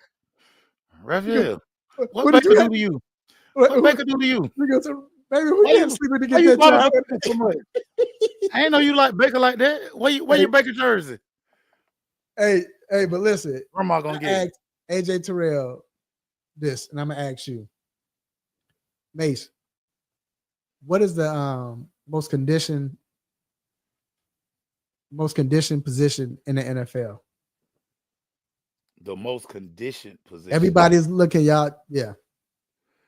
The most conditioned position is DBs and receivers. Which one though? They do the same thing. No, it's not. So you know what? Okay, it's receivers. No, it's not. You bugging. Yes, it is. DBs don't tap out. DBs stay on the field and they getting receivers switched on them. They run a deep route to deep route. They going, dog. DBs stay on, because the only position to stay on the field the whole game, if they're this good, is your middle linebacker. Because they playing zone, Raphael. No, they not turning and running every play. Stop. Receivers are running every play. No, receivers run every play. They're in the game. It ain't no more Michael Irvins and Jay Rice's no more. Raphael, what receiver? Receivers. What receiver played the entire game? Raphael, without going out. Raphael, when teams are playing zone, how much running is a corner doing? A corner, and Lord, don't let him be playing off. He backpedaling 3 steps and playing in the grass. Mace, waiting for somebody to come in his area. Mace, I'm gonna ask you one No, they time. not playing. It ain't a lot of Deions no more. Ain't nobody playing man to man every play. What receiver? Not every cornerback, but what receiver plays every snap? You don't have you don't have Michael Irvins. DBs don't play every snap. They go in and out too. No, they don't. Yes, they do. Not starting quarterbacks. No, they don't. Yes, they do. Oh, Mace, come on. I know you're a wide receiver, dog. Raphael, no. Raphael. AJ Terrell don't come out. He don't. Raphael, what do the Falcons play mostly? Man or zone? Zone. Raphael, in cover 2, how many yards is a corner at the most running? 7. Okay, a curl route is 15 yards. Post is 19 yards. But do the Jets don't run a cover 2? Sauce Gardner? Yes, they do. Sauce Gardner is playing. Do not travel. No, he don't. No, he doesn't travel. No, he doesn't travel. No, Nobody travels no more anyway. I mean, that's what I'm trying to tell you. Nobody so cornerbacks just sit in the flats. No. If they playing cover 3, they got a third of the field. They ain't chasing nobody across the field. Stop. Mate, your wide receivers tap out. They play 2 or 3, which I understand. They done ran 3 post routes, Raphael. They go out the only 2 positions that don't go out are your DBs, unless they play nickel. Your offensive lineman, the quarterback don't count. Offensive lineman. No, Raphael. At my age right now, if somebody say go play cover 2, I can play cover 2. All my responsibility is the flats. Stop. All I'm playing is the flats. Mace. All right, Doc. We're gonna bring Doc in. I'm gonna bring AJ. Yeah, that's the truth. I asked AJ this because I always said quarterback, but I asked AJ. he looked at me. He was like, bruh, so what positions don't come out the field? What we got to do every play? Play cover 2, sit in the flats, and wait on somebody to come in your area. Get out of here with that, man. Like he said, the difference between a wide receiver and DB is, and think about it, not just running or whatever. You got to tackle. You getting blocked. What they got to do with running? If I'm playing on grass and a man come in my area and I knock him down, okay. But that's taking energy out, Mace. What they got to do with condition? You said the most conditioned athlete. Yes. Receivers run the whole game. No, they run the plays that they're playing. They tapping out. Ain't no more DeAndre Hopkins no more. Raphael, why don't they block? When the receiver not blocking, what is he doing? On the bench? He running the corner off. He on the bench. Running the receiver. He gotta clear the area. Man, get out of here, man. He's on the bench. Wide receivers not playing the whole game like they used. Now, back in the day, I give you the Jay Rices, the Michael Irvins. Cornerbacks are just sitting in the flats. Get out of here, man. Most teams play cover 2 or cover 3. They do. Right here. The Falcons play more zone than anybody in the NFL. They do. That's why Derek Carr that's why people be picking them apart. Because they can't get to the quarterback. Falcons do. But so they can't play man. I'm shocked that you said Sauce don't play man because most of the time don't. Oh my God. Raphael. Please go invest in all 22. I got it. Go watch it. Go watch the number of times that Sauce Gardner is sitting in the flats grabbing people. Why do you think he gets so many cold? You said he grabbing people down. Like Sauce. You in zone, Sauce. He running out your area. He ain't your responsibility no more. Right, that is true. Right. That joker do be hurt every play. TJ, that's more reason why he can't play man, because he can't turn and run. Who was the top? All right, we gonna bring Doc in a minute. Who's the top notch cornerback? The best cornerback in the NFL is McDuffie in Kansas City. And he don't travel. And don't nobody travel anymore. Just like you're not gonna find a wide receiver that's gonna play all game. But receivers have to sprint every play. They sprint every play. Every play that they're in, they sprint because they're blocking. You got running plays, they're blocking. And again, what'd you just say? You said receivers don't block. No. I said if your star receiver got a block, it's not. They usually on the bench because they're bringing in the blocking receiver, the fourth string receiver. And last thing, and I asked him, and I asked him this, Mace. I did ask him this. I said, yeah, he can cover too. Come up for Sertan. But I did ask him this too. Sertan, sweet. Sertan, yeah, he's sweet. Hey, but I asked him this. I said, so look, bro. I said, I know when they bring in when he playing the team, and then they bring in that third and fourth string receiver, bro, you know it's got to be a run, right? He said, man, look, I hear you, but my focus is always, I was like, dog, this is between us. He said, my focus is always, I just got to follow the wide receiver. He's like, nah, if the wide receiver block, then I know to get, he's like, but I'm so trained, regardless of what they do, I just got, my focus is, let me guard my man. I'm like, but you got to know. He was like, I see it. He's like, but my job is to cover no matter what. I don't care what they do. Now, if he blocked, I'm like, all right. Because I told him about how we talked about this. So, but I digress, y'all. We're going to take a quick break, man. When you talk to AJ again, just ask AJ about Coach Crazy. Ask him about his high school training with Coach Crazy. Okay. And you're gonna win the day. You're gonna win the room with that. Coach Crazy? Okay. I'm going to go up there tomorrow, too. Ask him about Coach Crazy. Coach Crazy? Okay. All right. We're going to take a break, y'all. We'll be right back. We got to guest pay some bills, man. I guess that's what they call it on Yeah, TV. that pays So bills. we'll be right back. Yes. Have a sports injury? Need to see an orthopedic doctor? Ortho Atlanta is one of Metro Atlanta's largest orthopedic and sports medicine practices, providing orthopedic and sports medicine care for the whole family. With 37 physicians and 14 offices, the practice provides the highest level of care for injury of muscles, joints, bones, and spine.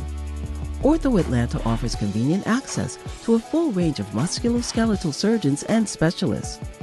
Ortho Atlanta also offers on-site physical therapy, pain management care, MRI imaging, and workers' compensation care. The Ortho Atlanta surgery centers in Austell and Fayetteville provide cost-effective, same-day surgical procedures in an accredited outpatient center. Hip, knee, shoulder, back pain? Ortho Atlanta has you covered with specialists in all areas.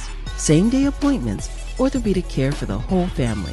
Ortho Atlanta, Atlanta's choice for orthopedic and sports medicine care. Learn more at www.orthoatlanta.com.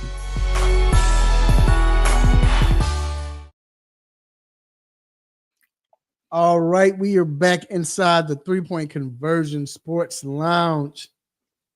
And I'm hungry, man. There's nothing like watching people eat. Anyway, we're going to go ahead and bring in a special guest, the one and only, our cousin from Orthopedic for Ortho Atlanta, Dr. Donnie Fowler III. What up, Doc? Yeah, I'm just getting to eat dinner, my friends. Just gotta. Doc, I didn't say that. I was just saying. Yeah. I was just watching the commercial, Doc. I'm just Good. And when we're done, I'm gonna keep eating too. So.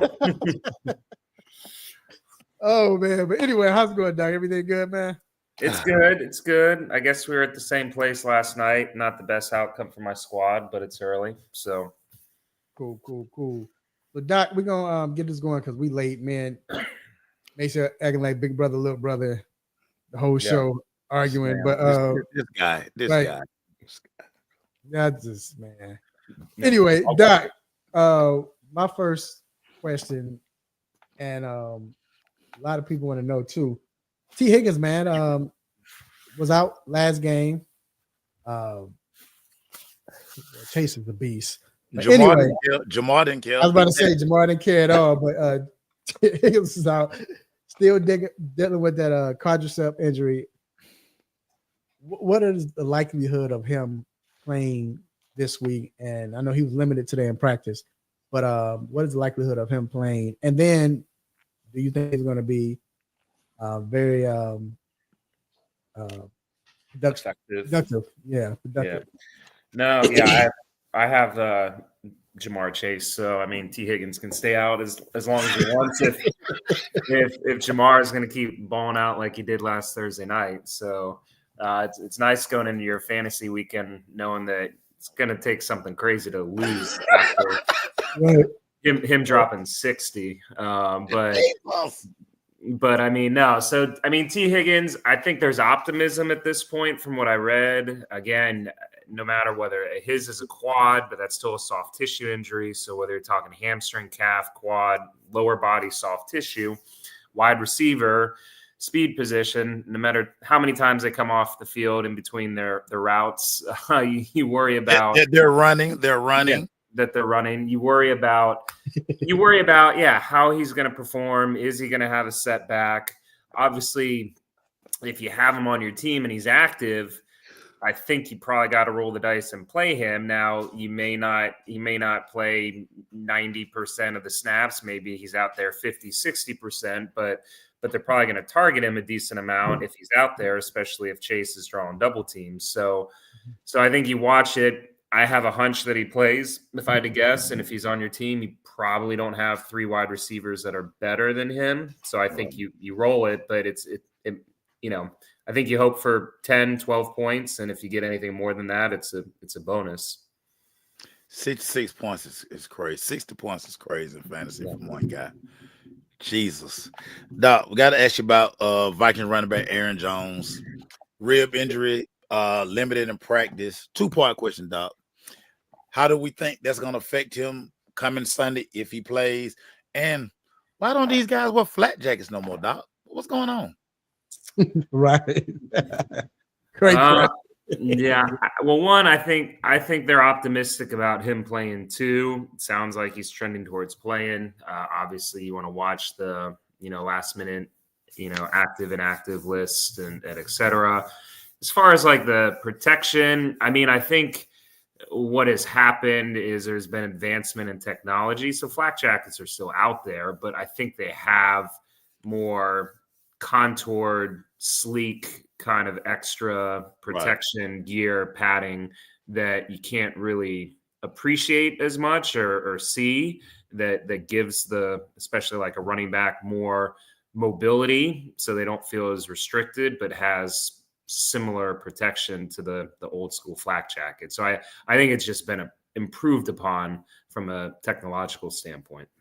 It's crazy, right? I'm a post a picture tonight of like the original real protector. It was like this big thing, like a balloon that you like wrapped around, and it made you look like the Michelin Man when you played in it. Like it was awful. Like I just remember Steve Young them wearing the flat jacket, and especially with quarterbacks and every playing, and So, Kevin Durant,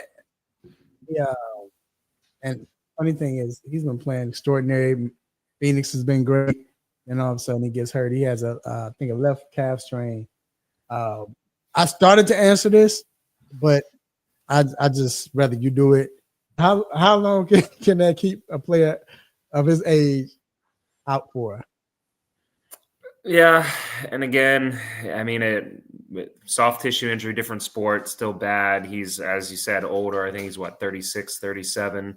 So sometimes you don't bounce back as quickly as he once did. I think they listed him at least or estimated at least 2 weeks, which tells me it probably wasn't a severe calf strain. We go grade 1, 2, and 3 on soft tissue, with 1 being mild, 2 being moderate, 3 being severe. So if it was severe calf injury, I mean, again, those can be like the 6-weeker kind of thing. So if they're saying 2 weeks, I'm guessing it's on the milder side. They're trying to be proactive. Obviously, don't want this to turn into a bigger issue that's going to take them out longer throughout the season. So I think 2 weeks is probably appropriate timeline, assuming that we're not getting false information and it's not a more significant calf injury. Man, the young slim fella, Chet Holmgren, Doc, out indefinitely, hip fracture, just a terrible fall. Then, like I say, he only weighed like 150 pounds. Right. How long is it gonna probably take him to heal up, Doc? Yeah, maybe my boy Zion can transfer some of his body weight to Chet, and they can even each other out and both hopefully be healthier for the future. But no, I mean, very unique injury. It's, I guess, the good news, depending on how much you've dug into it, it's his iliac wing, which is kind of like the upper part of your pelvis, like when you actually feel like the sides of your hips, that's like your iliac wings. So it's not like down in the actual hip joint, which would be a much bigger deal. Sometimes that does need surgery. You have higher risk of arthritis, things like that. So again, still a bad injury, breaking your pelvis, but in an area that there's no like long-term issues. So, I mean, it'll probably take, I think they said 2 months timeline to reevaluate. I would guess 4 to 6 weeks of healing before they really let him even starting to do some jogging. And then maybe by 8 weeks or 2 months, he's starting to get back on court, doing some light basketball activity. And then from there, I just think it depends on how quickly he gets comfortable with everything. And it sounds like he should be back this season. I would guess somewhere between 2 and 3 months. So. Got one more question real quick. Then we got skinny fellow. So Vincent, David Jackson, the fantasy guru, fantasy guy, he asked a question. He said he currently been diagnosed with the right olecranon. Is it olecranon?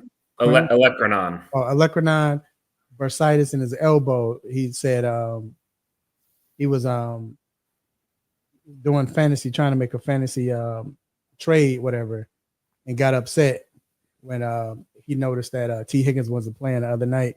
He fell down on the shoulder, so on his elbow. So he's asking any recommendations. Will he still be able to work out? And what is the healing process? Yeah. So olecranon bursitis, that's when you get it on the, let's see if I can get my elbow here, on the tip of your elbow, where that balloons up and it looks like you basically have like a baseball in the back of your elbow.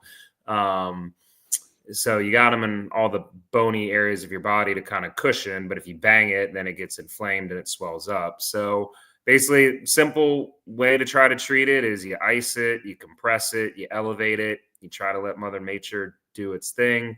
If you want to be a little more aggressive, proactive, you can come see someone like me or your local orthopedist, and they can actually stick a needle in there and drain the fluid off and try to speed up the process. So yeah.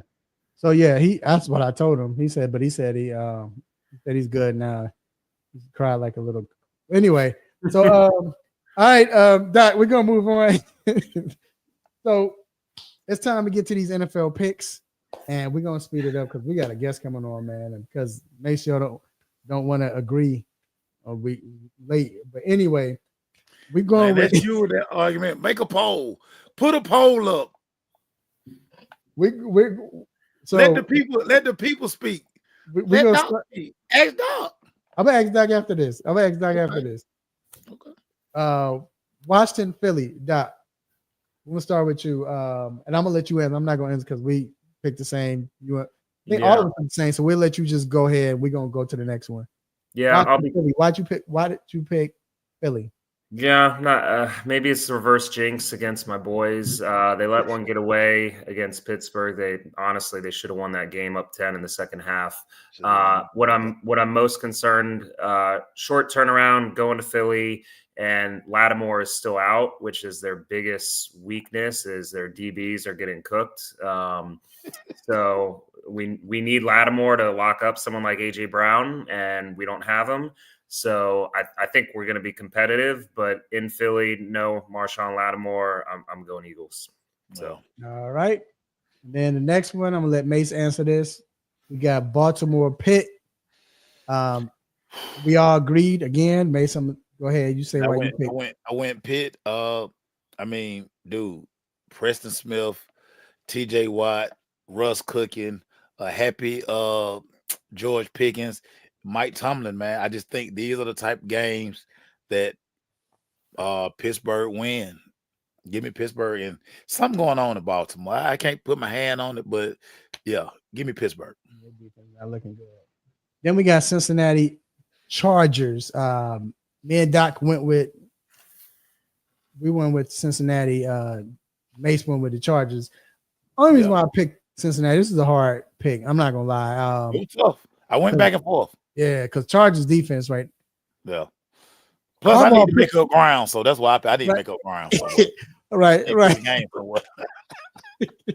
Harbaugh put his imprint on his team already, which I love. Yeah. And it looks good, and he's got a young running back. We thought everybody said we're gonna stay away from in fantasy, but he got him looking good. But with Cincinnati, you saw it against Baltimore. It just seemed like they just got this. I mean, think about it. They got the quarterback with the most yards, passing yards. You got the best wide receiver, the most touchdowns and yards, and you got the number one sack leader in Cincinnati. But you all are 4-6 or whatever they are. It doesn't make sense, but it's just they had some unfortunate games, especially against Baltimore, where they should have won each game, So, but I just think Cincinnati right now, I still think they're the only team. I don't know about Pitt, but they might be the only team that can beat Baltimore. Baltimore. They're the only team that can beat or is not scared of Kansas City. I think they're not scared of Kansas City in the playoffs. So that's why I got Cincinnati winning. And then the last KC Buffalo. Doc, who did you pick? I went Buffalo, and actually not going to get into it, but going back, I didn't go Pittsburgh. I actually went Baltimore, so I'm against you too on that one. You did? Yeah. Mm-hmm. Oh, I got to change it. I didn't see that. I'm sorry. Yeah, I I looked went. at it wrong. He did. That's right. He did. Yeah. I looked at it wrong. Yeah, I went Philly, Baltimore, Cincy, and Buffalo. And Yeah. I'm going Buffalo. I mean, I'm going against my normal mantra. You don't bet against Pat Mahomes and KC, who's undefeated. But I just feel like they keep pulling out these ridiculous games with the new way and now the blocked field goal. And at some point, I feel like, the house always wins. Like, Yeah. it's gonna have to change, and if it's gonna change, I think it's at Buffalo. I think that's the most logical place where I can see that now. Josh Allen's receivers are dropping like flies, but Yeah. it's still Buffalo in Buffalo. KC is winning, but not impressively. I like Buffalo standing ground at home. So I almost for those reasons you just said, it's crazy. The only reason I took KC because I'm always thinking every time I go against KC, I Yeah, get burnt. man. So that's the only Yeah. reason I took KC. Only reason. But all of those reasons you said was like, man, Buffalo gonna win this game. What? This is the game that Kansas City lose right here. Yep, I agree. They always usually lose around week 10 anyway, 9 and week 10 anyway against Cincinnati or Buffalo. So yeah, I'm with you. Well, all right, I don't want to put up. I got to change the picks, but I'll show you the record because I'm sorry, Doc. I could have sworn I was looking at it wrong. Like I said, everything was all wrong with I couldn't even see Macio's picks, but at least you can see the record. So don't pay attention to the picks, but that's why Doc is trying to. I mean, Mason's trying to come back. Yeah, and man. So I got to change them. I just made the change. I need y'all to go 0-4 this week. Go 0-4. I went 4-0 finally for the first time in a long time. I need y'all to go 0-4. I need y'all to go in reverse. All right, Doc. So real quick, I think you're logical, but I'm gonna say it anyway. Don't listen to the names, Doc, because everybody listen. I don't think Mace is, but everybody else listens to the names. They say, "Are you crazy?"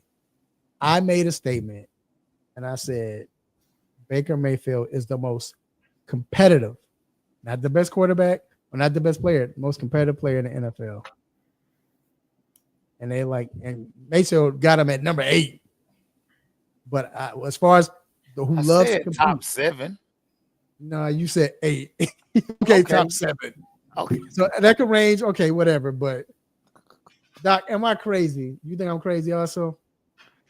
No, I mean, I'm sure I'd have to obviously see who else you guys put on the list, but I don't think it's wrong to make an argument like watching him play like that 4th and whatever 9 play against San Fran where he just like Bosa had his arm and and he just kept fighting and got the ball downfield for the first down. I mean, he's lost his top 2 receivers. I guess he's getting Evans back soon, but I mean, he doesn't care. He's out there grinding. So no, a competitor, I agree. Yeah, definitely not the best quarterback, but competitor, way he's bounced around, always seems to land on his feet.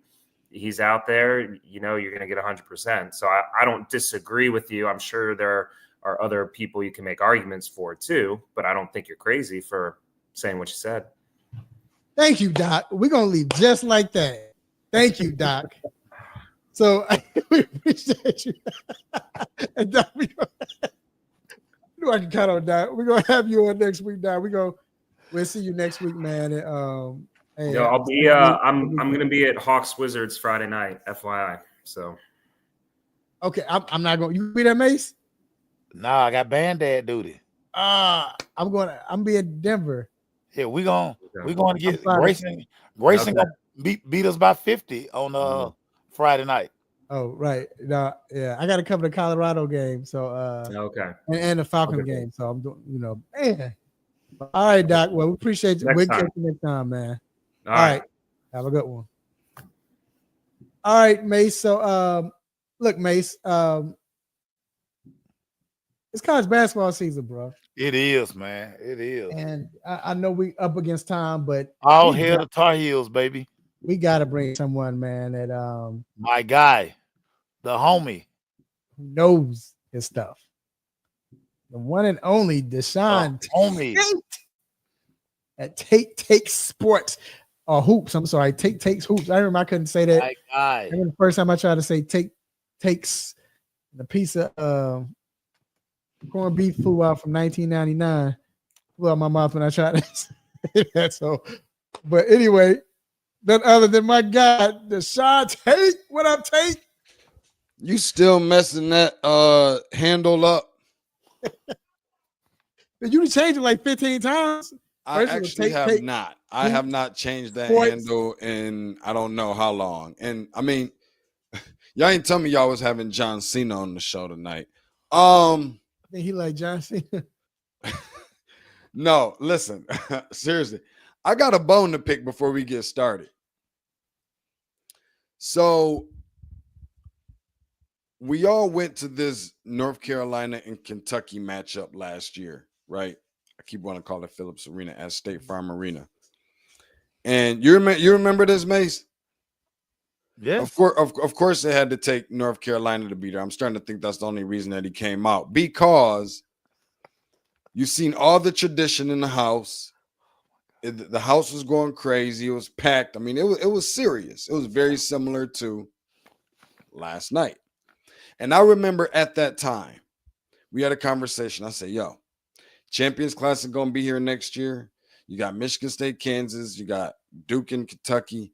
It's going to be crazy just like this. Get a taste of just what my atmosphere is like and what I enjoy, just being a part of my element. I come to y'all's football, foosball. It takes a real one whose team is at the top. It doesn't matter. We ain't going to get into football right now. Listen, but I said, Mace, you got to be. I was going to remind you, Raphael, you know that, NFC North. You know that already, defending champs. Right. But I told Mace, y'all, I said, if you don't do nothing else, and it's coming right here to our own backyard to cover, you got to be in attendance. Mace swore up and down that he was going to be there. Swore up and down he was going to be there, and it wasn't even in attendance. In my defense, okay, this game was played in December last year. Okay. Dude was clueless that it was going to be in November. Because, and that just goes to show, have I not? I don't even think I've seen you since then. It's true. We got to do a better job together. We have to do a better job. We got to I do a better totally job agree with together. that, sir. Because I I totally buy agree with for, that. and I know that we up against and got basketball to talk about whatever, but it's my duty and responsibility to bring the hype. And I take this very seriously. Raphael As you knows. should. As you should. Know. Look what I got on. I see I've been that. wearing basketball gear all week. I see that. Guess what I wore yesterday? I take Carolina this blue.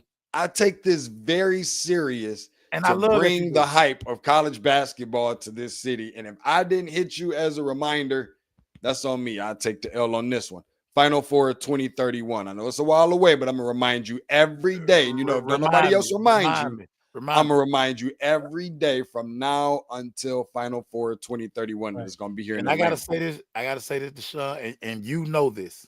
Okay. You know this. We have to get Georgia Tech basketball back to where it was, back competitive, because, and you know this, you definitely know this. Yeah. When Tech is relevant in the ACC, it make it that much better. In this state, where you're gonna always get Carolina here, you're always gonna get Duke here, you're gonna get a series. So many big games have been played over there on the flats. Yeah. Bobby Crimmins just, we don't want to add Josh Pastner, but even with my dude, his name drawing a blank, took us to the Final Four. The black guy. Oh, Jesus Christ. No, black guy, right? Yeah. Hold on. Think of his name. I'm embarrassed my own self for not even remembering this for some strange reasons right there. That era, point guard, Yeah. Georgia Tech got to get back to. Don't look it up, Raphael. That's cheating. No, I'm not. Okay. Josh Patterson, like I say, Josh Patterson all but ruined the program. Like he ruined the program. But but Damon got some stuff he's trying to cook. I love Damon. I love Damon, and I love the fact one of the best moves he did was bringing James Forrest back home and letting James Forrest be that plug in the city. And with his Team Forest AAU team, I think that Tech is finally going to go back to those ways, because Stoudemire has that. It's not quite a Bobby Crimmins feel, but he understands the culture of college basketball and what it means to Atlanta. And he really wants to bring that feel back. I mean, we miss it. Yeah, The Thriller Dome. I miss the Thriller Dome. Philadelphia. And we got to bring it back. We got to bring it back. And I know that we're gonna get into some other stuff, but I'm gonna say this real quick. And obviously, Raphael knows this. That first of all, congratulations early. I think on tomorrow, no Friday, 3D. Dennis Scott is gonna have his jersey retired, so we got to make sure that Long overdue. that man his flowers. Yeah, very long overdue for Long him. overdue. So congrats to him. And Damon Stoudemire, believe it or not, coming into this season after last season, becomes just the third coach in ACC history to, in his very first year, beat both Duke and North Carolina in the same season. So Damon trying to cook, and I'm ready for them to get away from.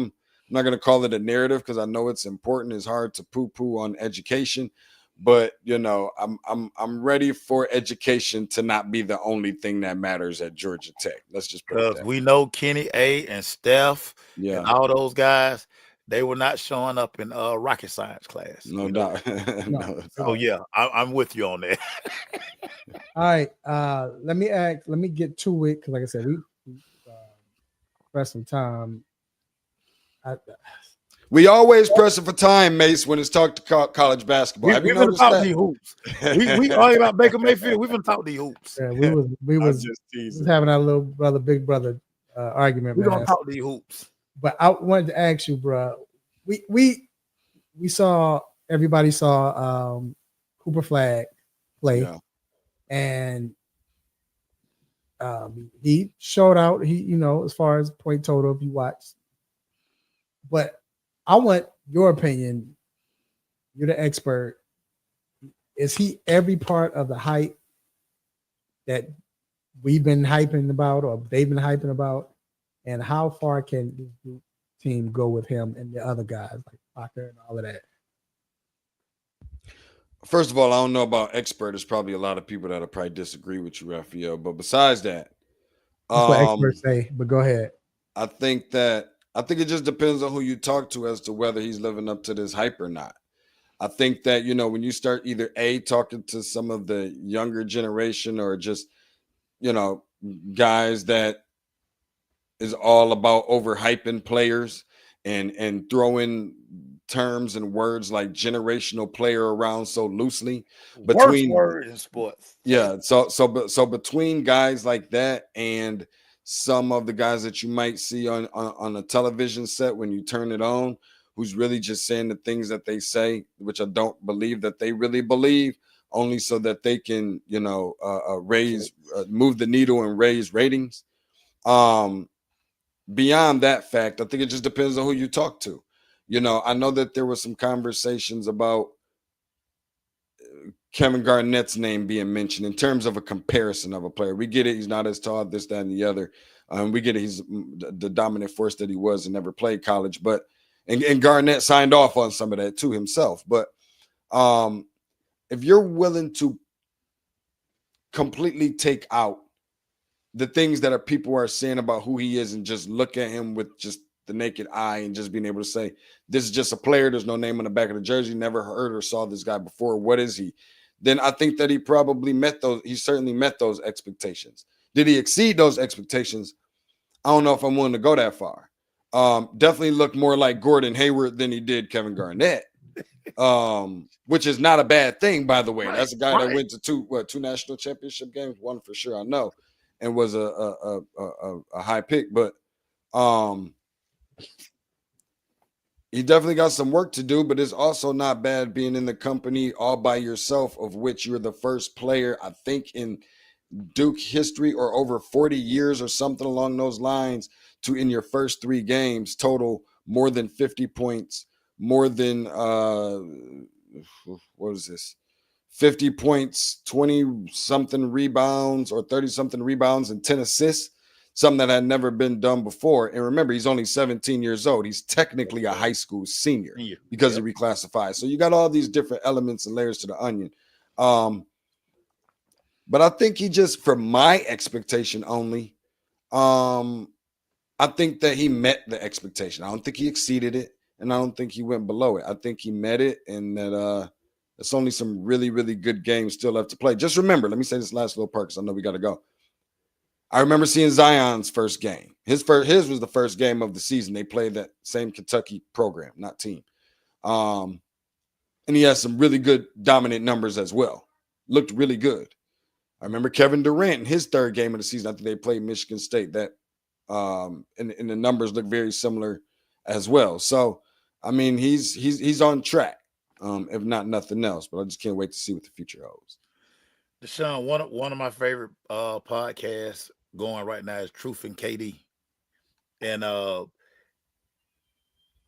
I got a truth. He loves Kansas. He's been talking them up all year. We saw him struggle a little bit last night against Michigan State. Are they a formidable number one team? And like I say, it's early, but just looking at what they have, we know the tradition. We know how they get down. Rock, Chalk, Jayhawk, we already know. They deserve this ranking. I mean, I guess sure, why not? None of this even really matters if I'm just being honest with you. Right. The rankings, that's cool. Who's ranked at the end is ultimately what's going to matter the most. All this stuff is really a combination of between whoever's downstairs blogging in their mama's basement coming up with these numbers to put next to a team, respectfully to those who blog in their mama's basement, because that's also where I got my start. So I'd be the first one to put up my hand. That's where a lot of us all started. Yeah.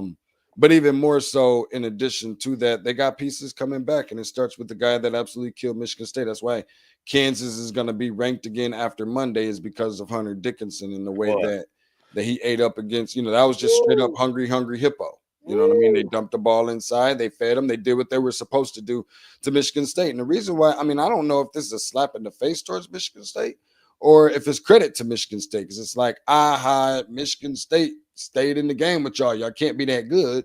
Or if it's like credit to Michigan State for staying in the game with the number one team in the country. It's Michigan State. They always tough. And they will be. And they're obviously going to be different in around the tail end of the season, like they always are, than it is, at the beginning of the season. What they say, Death, Texas, and Izzo. That's it. January, February, Izzo. So I look at it like, that's why you play the games. Michigan State, they couldn't hit any shots from three. I think they shot 3 for 24. Yeah. Depending on whether you went to public or private school, I think that's about 12%. Awful. My great grandmother could have shot better than 12% from three. And she's gone on to see better pastures now, greener pastures. But listen, it's Kansas. You learn a lot from it. You take a lot away from it. They didn't have their best game. Michigan State didn't have their best game, but Kansas is the one prevailing and adding a number now to the left side of the result column. No excuses. Everybody else got to go back to the drawing board, and everybody else got good games. I think Duke and Kansas coming up in Las Vegas real soon. Michigan State's on their way out to Hawaii. They've also got North Carolina of all teams, Mace, in addition to Connecticut and some other really good teams out in Maui. So everybody's going to have their work well cut out for them. I'm just waiting to see how it all unfolds. Oh. And speaking of Michigan State, as May said, they always play tough. Always. Death, Texas, Izzo, baby. But do you think at some point, because there's been a lot of rumbling, and I'm waiting for that article you sent me. I'm waiting to get the article too. Oh, yeah. But because I definitely want to read it. Yeah. And Izzo's one of my favorite coaches. Just real quick, like I said, I asked him about Dickerson, why he didn't, what went into that, him not doubling, Dickerson and everything. And he answered, gave a great answer. And then we saw him after the game. And just later on, we just walking in the locker room because we did some, I got to post those in the locker room, whatever. And he looked at me, hey, man, that was a good question you asked. Yeah. I was done. I could have walked out. I started welling up. Now you see why I love him the way I do. Right. This has been always been my favorite coach. But either or, in saying that, no disrespect, do you think something has to change with Michigan State as far as the way he goes about it? Should it be more of who they recruit, or is it more of the style of play? Just because the style of play in college basketball has changed. and we don't see that Michigan State going far. We hadn't seen that in a while, them go far in the tournament, so does he need to change? Something needs to change, or he's okay with sticking with what Izzo does? I think it's a couple of different things to it. I mean, Michigan State hasn't necessarily showed extremely well amongst one of the best of those 4 programs that are participating in the Champions Classic, first of all. When you start thinking about Champions Classic, you start thinking about the blue blood teams. Now, who would you replace them with? I don't even know who that is. At one point, you probably could have said Villanova. Obviously, the one you point the finger to right now is going to be Connecticut to maybe replace them. But I mean, if we just being realistic, I mean, listen, Kansas won a national championship recently, but there was a point in time when they won it with Danny Manning in 1988, and they didn't win another title until Mario Chalmers 20 years later in 2008. You know what I mean? So there's just that one thing. Kentucky's working on now. What are we in 2015? So they're working on 13 years now of not winning a national championship. Hell, it's been 10 years for Duke. So I mean, I get it because it's been 25 for Michigan State. That's a lot. But Michigan State is continuing to be in this Champions Classic because it's Tom Izzo.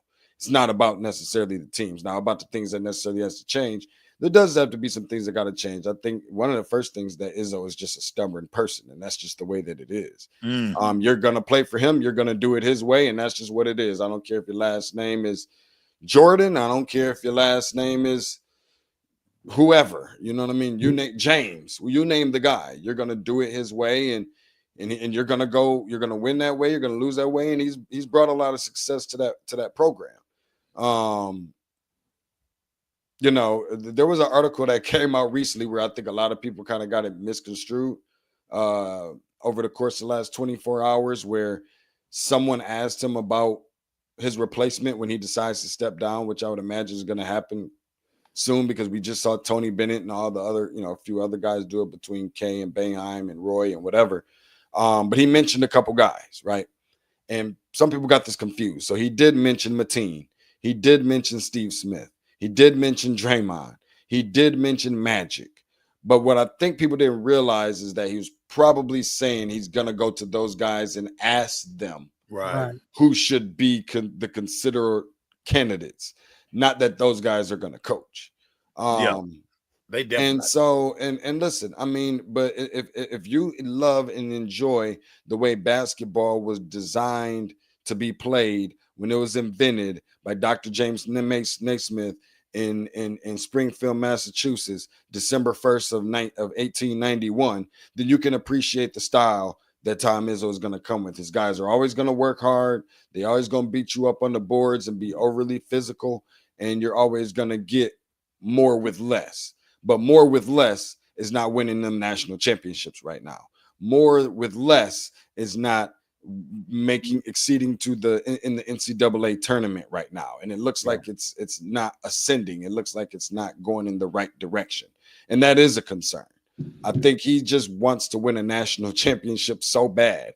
So not even necessarily about so he can shut people up that won't stop talking about them never going to win a national championship under him again. But even more so for the people who, if I'm just being honest, like myself, who's been waiting 25 years for them to win another one and stuck by this team every step of the way. So I think that, it goes to those things. But this fan base, I think, just really got kind of spoiled with treating Final Four appearances like they're national championships when they're not. So we'll see what happens this year and the next recruiting classes and so forth. Some people say it's time to let it go, but you got to at least, if not nothing else, you got to take the leash off of some of these kids and let them go out there and run and play. You got to find that balance, right? And a lot of these kids want to be, a lot of these kids want some money in their pocket, and I can't be all the way mad at them all the time for that either. Part of that is kind of messing it up as well. Deshaun, I got like a 2.5 part question for you right here. The season is finna full bloom. I need one player I need to watch out for. I need one team that we need to watch out for. And then I want to know why Mr. Anthony, look, Carmelo, Cayenne. I need to know. Is he really gonna go to USC? Take it away, brother. Player that you need to look out for this year. Man, I think that there's probably so many to kind of like narrow it down, but I will give you definitely one that you want to keep your eyes and ears open for. There's a dude named VJ Edgecombe who I think is really good out of Baylor. If you saw that dunk against Gonzaga at the tail end, that's definitely him. Poor Morpheus, son. Hey, get out I'm my trying to think. Yeah, that one was crazy. That one was definitely crazy. I think that Alabama has a kid named Grant Nelson who was a transfer. He did play for Alabama last year en route to the Final Four. But he's been really good for Alabama. He's one of the best players in the country in my humble opinion.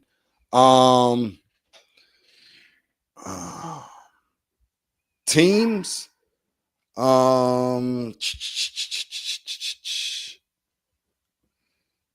There's some good teams. I mean, I'm not sure. I can't see Houston winning between Houston and Gonzaga this year. I know it's going to sound really crazy because I'm like, there's no way I can advance Gonzaga on my bracket to win a national championship.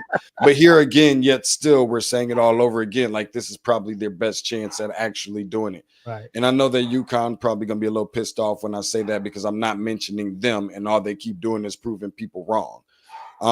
But those are some really, really good teams. But Houston is just a different level. They've added some offense to the defense.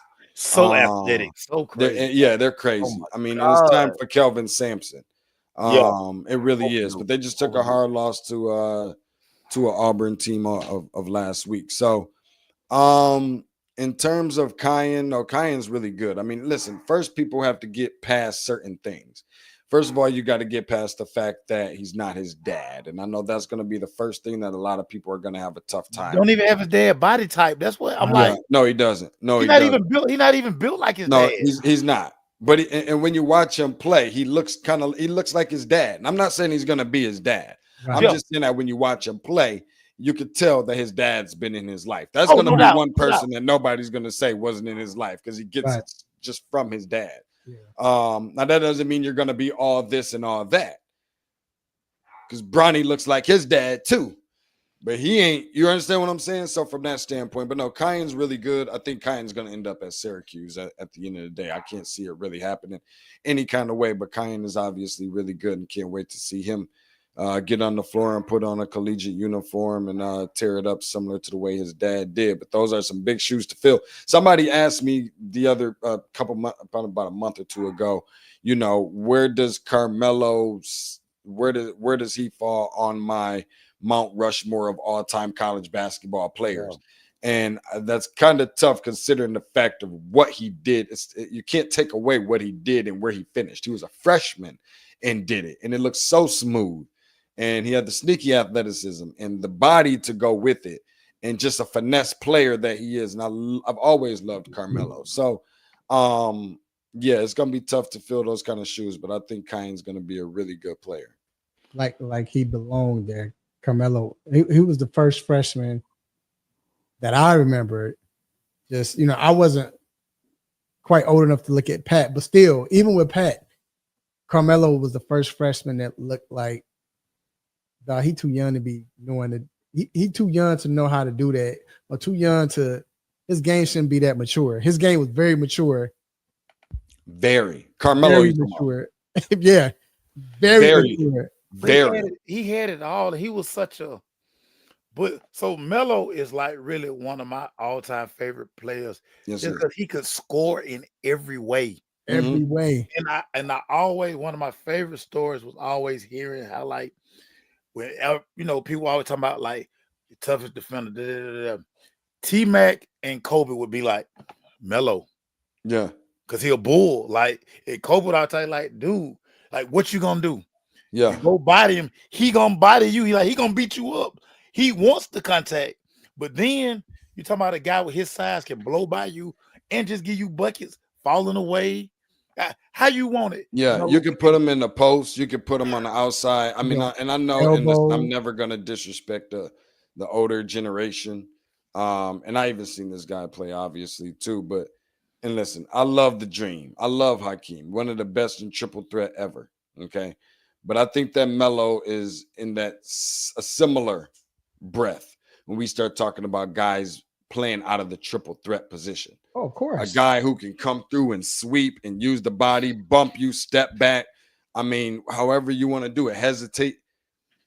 Melo was that dude, and obviously because he can't, LeBron, whatever. I mean, he's just always gonna be in high regards as far as I'm concerned, and what he did, obviously at Syracuse. Because I don't say that Syracuse or Jim Boeheim got one national championship. I call that Carmelo's no doubt about it. championship. No doubt about it. And Yeah. so, yeah, You know what he was? I've always loved everything about He- Melo. you know what he was? Hmm. He was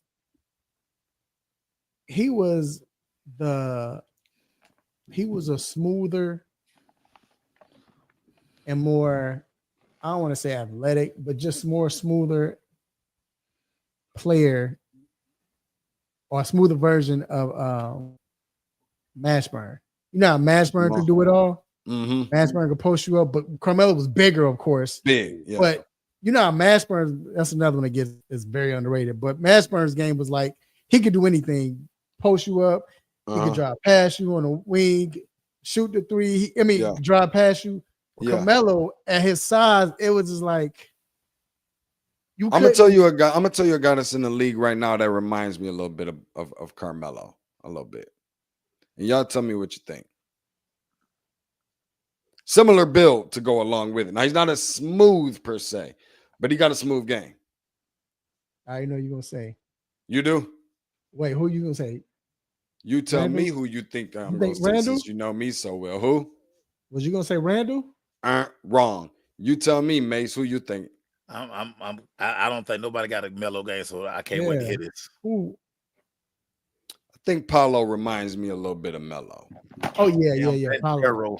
I think he got a little Melo in. Matter of fact, you know what? I thought you was gonna say Randall, but I said that last year. I was like, Paulo's game is kind of like Melo's a little bit. To a degree, yeah. Only thing, I mean, he's definitely not as smooth, and Paulo handles the ball more, because that's how the game is, more isolation as far as from the top of the key. But if Paulo played yesteryear, because he would be on the wing all the time. He would be on the wing on that elbow when he'd get the ball. And Melo. I mean, that's what I'm saying. Like Melo would be the one that's just posting you. And again, the body, and it's not fat. It was just solid. And he'd call for it and get it and turn around and face up and jab step. I mean, without even putting the ball on the floor yet, he could just. You understand what I'm saying? He got so many moves.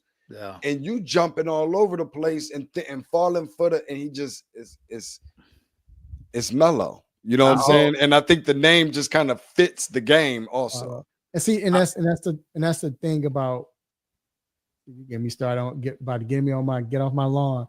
That's the thing about those players, man. Like today, you just got a lot of isolation. There's one-on-one at the top of the key, and I'm gonna cross you over, I'm gonna drop. But to get the ball, call for the ball, get it on that wing. Mm-hmm. And so either I'm gonna get it, I can post you up, do whatever, get it. Now turn around and face you and go around you.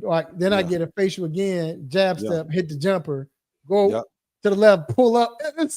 His game was like, dog, you couldn't. It was a problem. Yeah. Everybody talks about the one dribble, step back, Harden.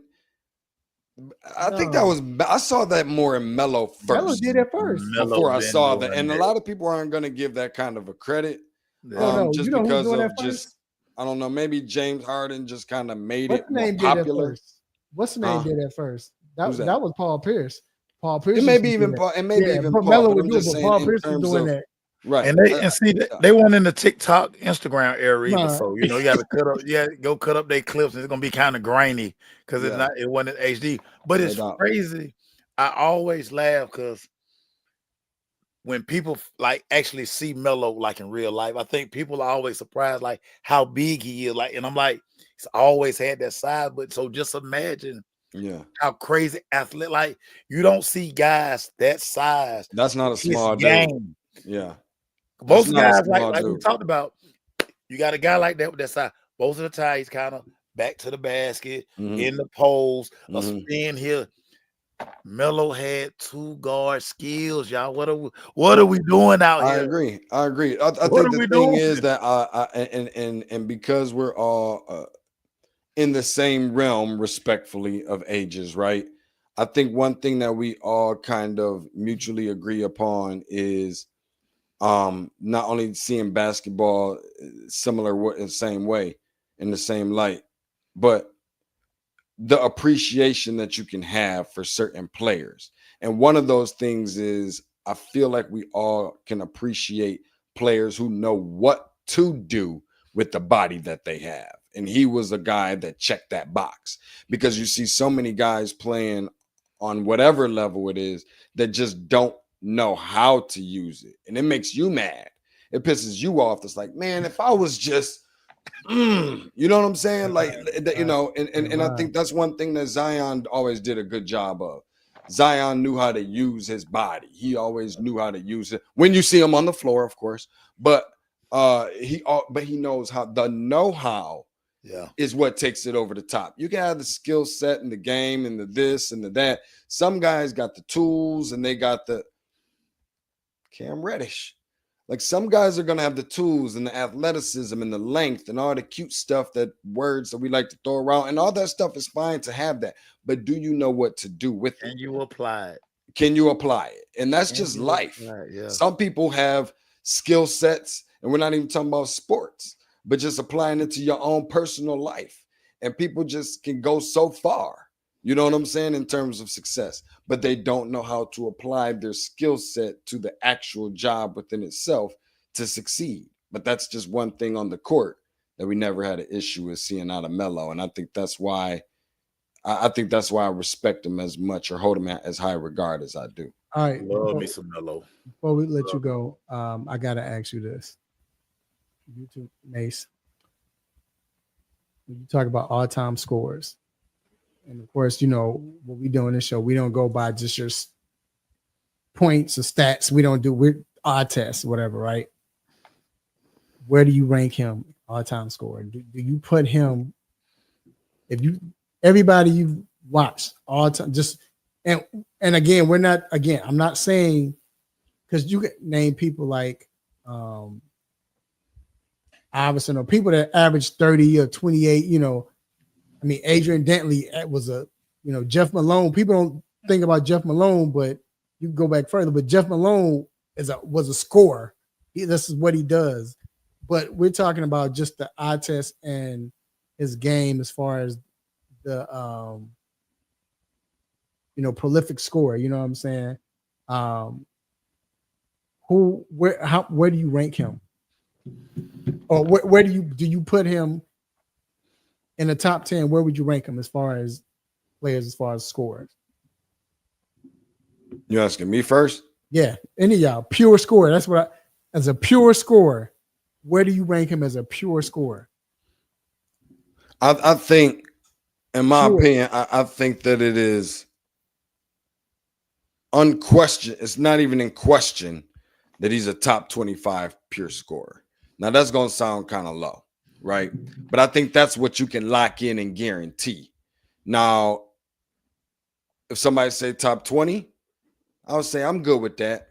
When we start talking top 10s, 12s, maybe even 15s, right, it starts dicing it a little bit, because now we start going off of personal preference, and probably some guys that I have never seen play with my own two eyeballs as a living person.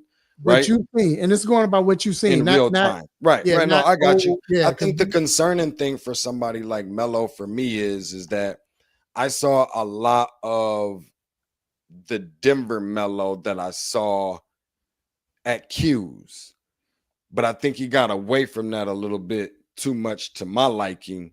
In New York. And it started looking more like a perimeter Melo in New York when he was in New York. And that don't mean that he wasn't really good. That doesn't mean he wasn't a scorer. But I don't think I saw as much all around Melo in New York as I did in his younger years. And for me, I'm not sure if that's why I could put him in the top 10. Now, if we just going through, if we had time to write down lists, that'd be a different ball game. But either way it goes, I know that he would be not only one of the top, but he would probably rank higher on my list than he probably would a lot of other people's lists, because I know where to draw the line between somebody that I consider one of the best and somebody that I would consider one of my favorites. So and he's one of my favorites. Yeah.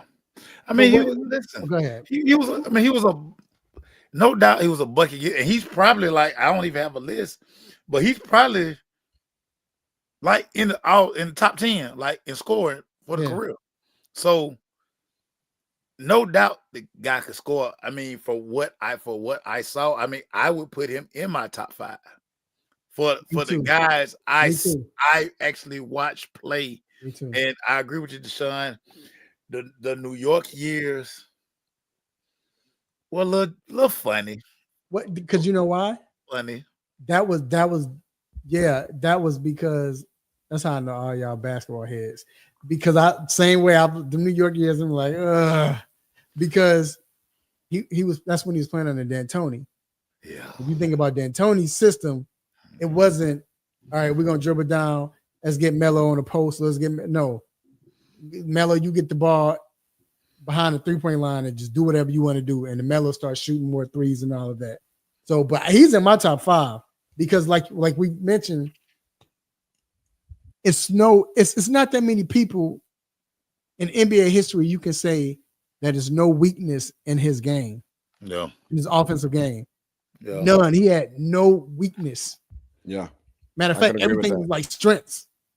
From shooting threes, post up, pull up, mid range, drive around you, face whatever you want. Whatever you want. Go down low and go down low and full menu over here, baby. It was nobody.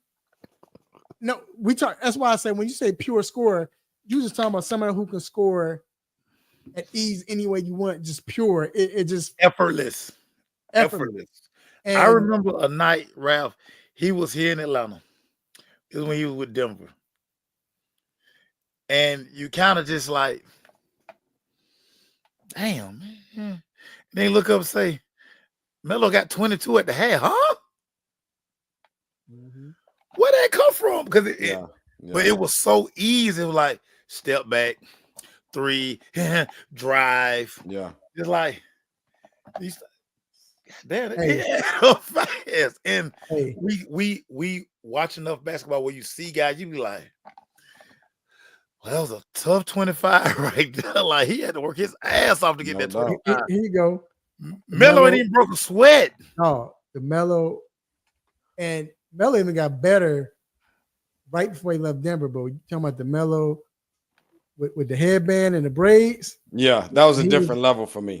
That's what I call hoodie Melo. That's hoodie Melo. Woo.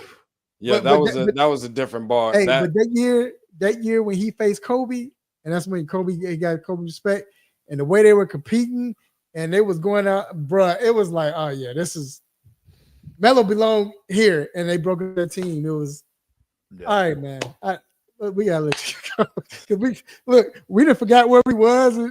Not me. I'm about to order a drink. We gotta run it back and do a whole basketball. I knew exactly where I was at. What? When you hear them sneakers, we call them gym shoes where I come from. Yeah, right. When you hear them sneakers squeaking and that ball bouncing, I know exactly where I'm at. I always know exactly where I'm at. Anytime y'all listen, I appreciate y'all for having me, man. I'm grateful to even be able to still crack this mic right now and be able to talk. You know what I mean? So I'm grateful, man. I appreciate y'all for having me. And anytime y'all want to rap about some ball, man, I'm always here and ring my line first. You know what I'm saying? Because as therapeutic as it is, I'm grateful to still be able to do this, man. But of course. No, y'all keep doing your thing, man, and you know, we just to let the people know. Definitely, you know, working on take the podcast, and obviously gonna start branching off and doing some rebranding a little bit into Method to the Madness. The podcast is going to be coming up, and we're even going to put a little bit of a different spin on it, and put a mental health twist on it, so that we can just give some informative information to people about even how mental health impacts, athletes that we see every day. So Yeah. that's a big part. And we all deal with mental health one way or another in some form or fashion. Every single person does one way or another. So just want to educate the people. So keep a lookout for that. And y'all boys keep grinding, man. I'm grateful that y'all shared the I'll space. be reaching out to you real soon, big dog, because I love the way you paint the basketball picture, man. I've always, and I told you that a million times, but I just love the way that you paint the picture. And it's You gonna make me cry, Mace. Come on, man. no, I'm just because we, and you know this because we're in this industry, and it's crazy that, and that's why I got to give you flowers on this, because I think that a lot of time what we're seeing with the Teagues, with all these guys, they're understanding that, hey man, it's a true market to talk hoops, like really, like talk real hoops, not real hoops. not the Jordan LeBron Kobe debate, real like, hoops. let's really talk these hoops. Right. Mhm. And I think it's one of the things, because everybody who know like basketball is really my first love. Mhm. And if I had been 6'5", I'd have been out of here. And like say, I still, when I see Don Dollar, me and Coach Dollar, we still laugh, because he like, hey, yeah, man, if you was 6'2", I would have kept you. But he told, hey man, go play football. You through growing. After my 10th grade year, like, dog, you can't be a point guard, dog. You still 5'11", dog. Get out of here. What that mean? So yeah, man. When I hear somebody who's really talking the game, now I lock in all day, because man, this game, and I know everybody, oh my God, I shoot these three. Still at its core, this game will always be dope, dog. Always dope. No doubt. So All right. appreciate you Hey, for real. Appreciate y'all. Appreciate you, Rob. Real quick, somebody, because he keep texting. I'm gonna let you look at this. You see that? That's the best he got. Look, That's the best he got. Okay. You gotta fight. You can't recycle the same material over and over. You gotta be original, man. It can't. oh, that's be what you hear that all the time. That was the first time I ain't ever think of that. Nah, regularly, man. But that ain't neither here nor there. It is what it is. But I take it as a compliment, I guess. Say, If he could talk, if he know his hoops, then cool. You know what I mean? But no, most important thing, whoever that was, I think Mr. Vincent Jackson or Mr. Jackson, whoever that was, I appreciate you for checking out the show. I appreciate you for checking out 3-point conversion and supporting some brothers that's up here taking out some time out of their day when they got families and everything else going on to kick around some good content information Out of content, for you, baby. Oh, for and you Vince, to be able to look, support. So thank you for support. and, he know who you are too. So he followed the show. He's been following the show since we was on the radio. Like this, but so that Vince only says stuff like that to people he fan of, and he's cool. So Oh no, I'm good. It ain't nothing personal for me. Not right. But I'm just saying, Hey, Mace, I ain't never heard a woman complain, Mace. But that's a whole nother conversation. Let me go ahead. I love y'all, man. I appreciate you. I appreciate y'all, boys, man. Keep doing what you're doing. Dead serious, though, man. See, that's one of my responses so bad. I just like, hey, leave your girl over here. I'm gonna get out of here on this note, man.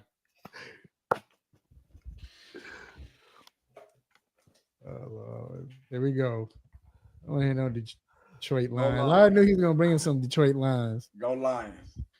Yeah. Blessings and prosperity. I'll catch up with y'all. I keep telling y'all, I'm from the 313 now. I'm officially, my Cowboys suck. I'm from the 313. I'm wearing my BMF shirt tomorrow, baby. I swear I'm big meat. One time for E-course, baby. Raphael, we got room for you over here too, man. Come on, man. Whatever, man. You about to make me cuss on here. Whatever. All right, bro. We appreciate you, man.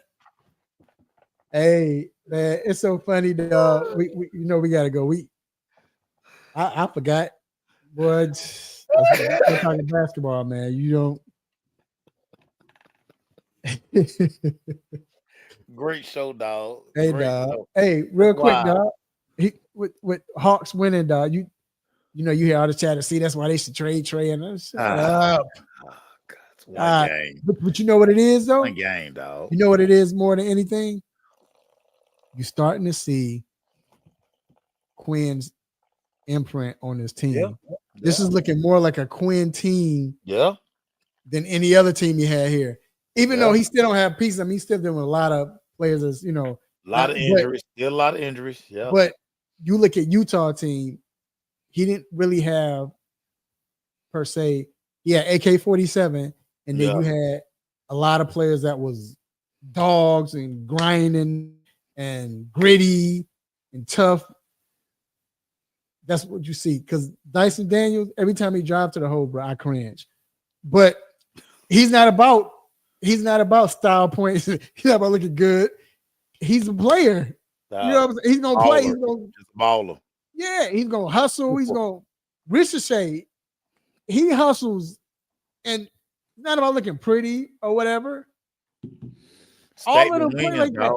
It's looking like more like a Quinn Snyder type of team. I think that's why they're so successful. They really, and it, Mace, you've been in there. They really believe they can win at any game. So, bro, they do. Yeah, they do. So, yeah, man. But hey, man, yeah, dog, great show, bro. Hilarious, dog. Hilarious, dog. Hilarious, dog. Hilarious, man. Funny, man. Mace.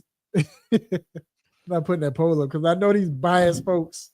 I know what they're gonna say, man. All they see is Baker. Oh, he sucks. He's horrible. That's all they gonna say, dog. I'm not going through that. I already know. Set myself up. But it's wild and I didn't realize this till Erica said it about the poll. She said, well, it's really gonna be tough to do that poll here and just around the area because of how Baker was against when he was at Oklahoma, they played Georgia. Yep. Everybody thought, I need to humble the 7. So I was like, exactly. Yeah. So I mean, he's not gonna win any cool points in this area. So good point. Good point, Erica. Way to bring that up. Good point, Erica. Yeah. But, all right, man. You hear this music, you already know what it means. Either it's time to let you go. Before we let you go, we have a couple of shout outs, man. And stay tuned because you might be part of it. First of all, we give a shout out to the Almighty God for giving me this platform to do what I do, say what I say, make you all upset, mad, want to give me the stop it button. God, I appreciate it. Got a shout out to the homie Mace for coming on once again, man. Now we do, dog. Anything you got to say? Hey, man, listen. Sports. If you're a sports fan, you in heaven right now, dog. I'm just saying. For real.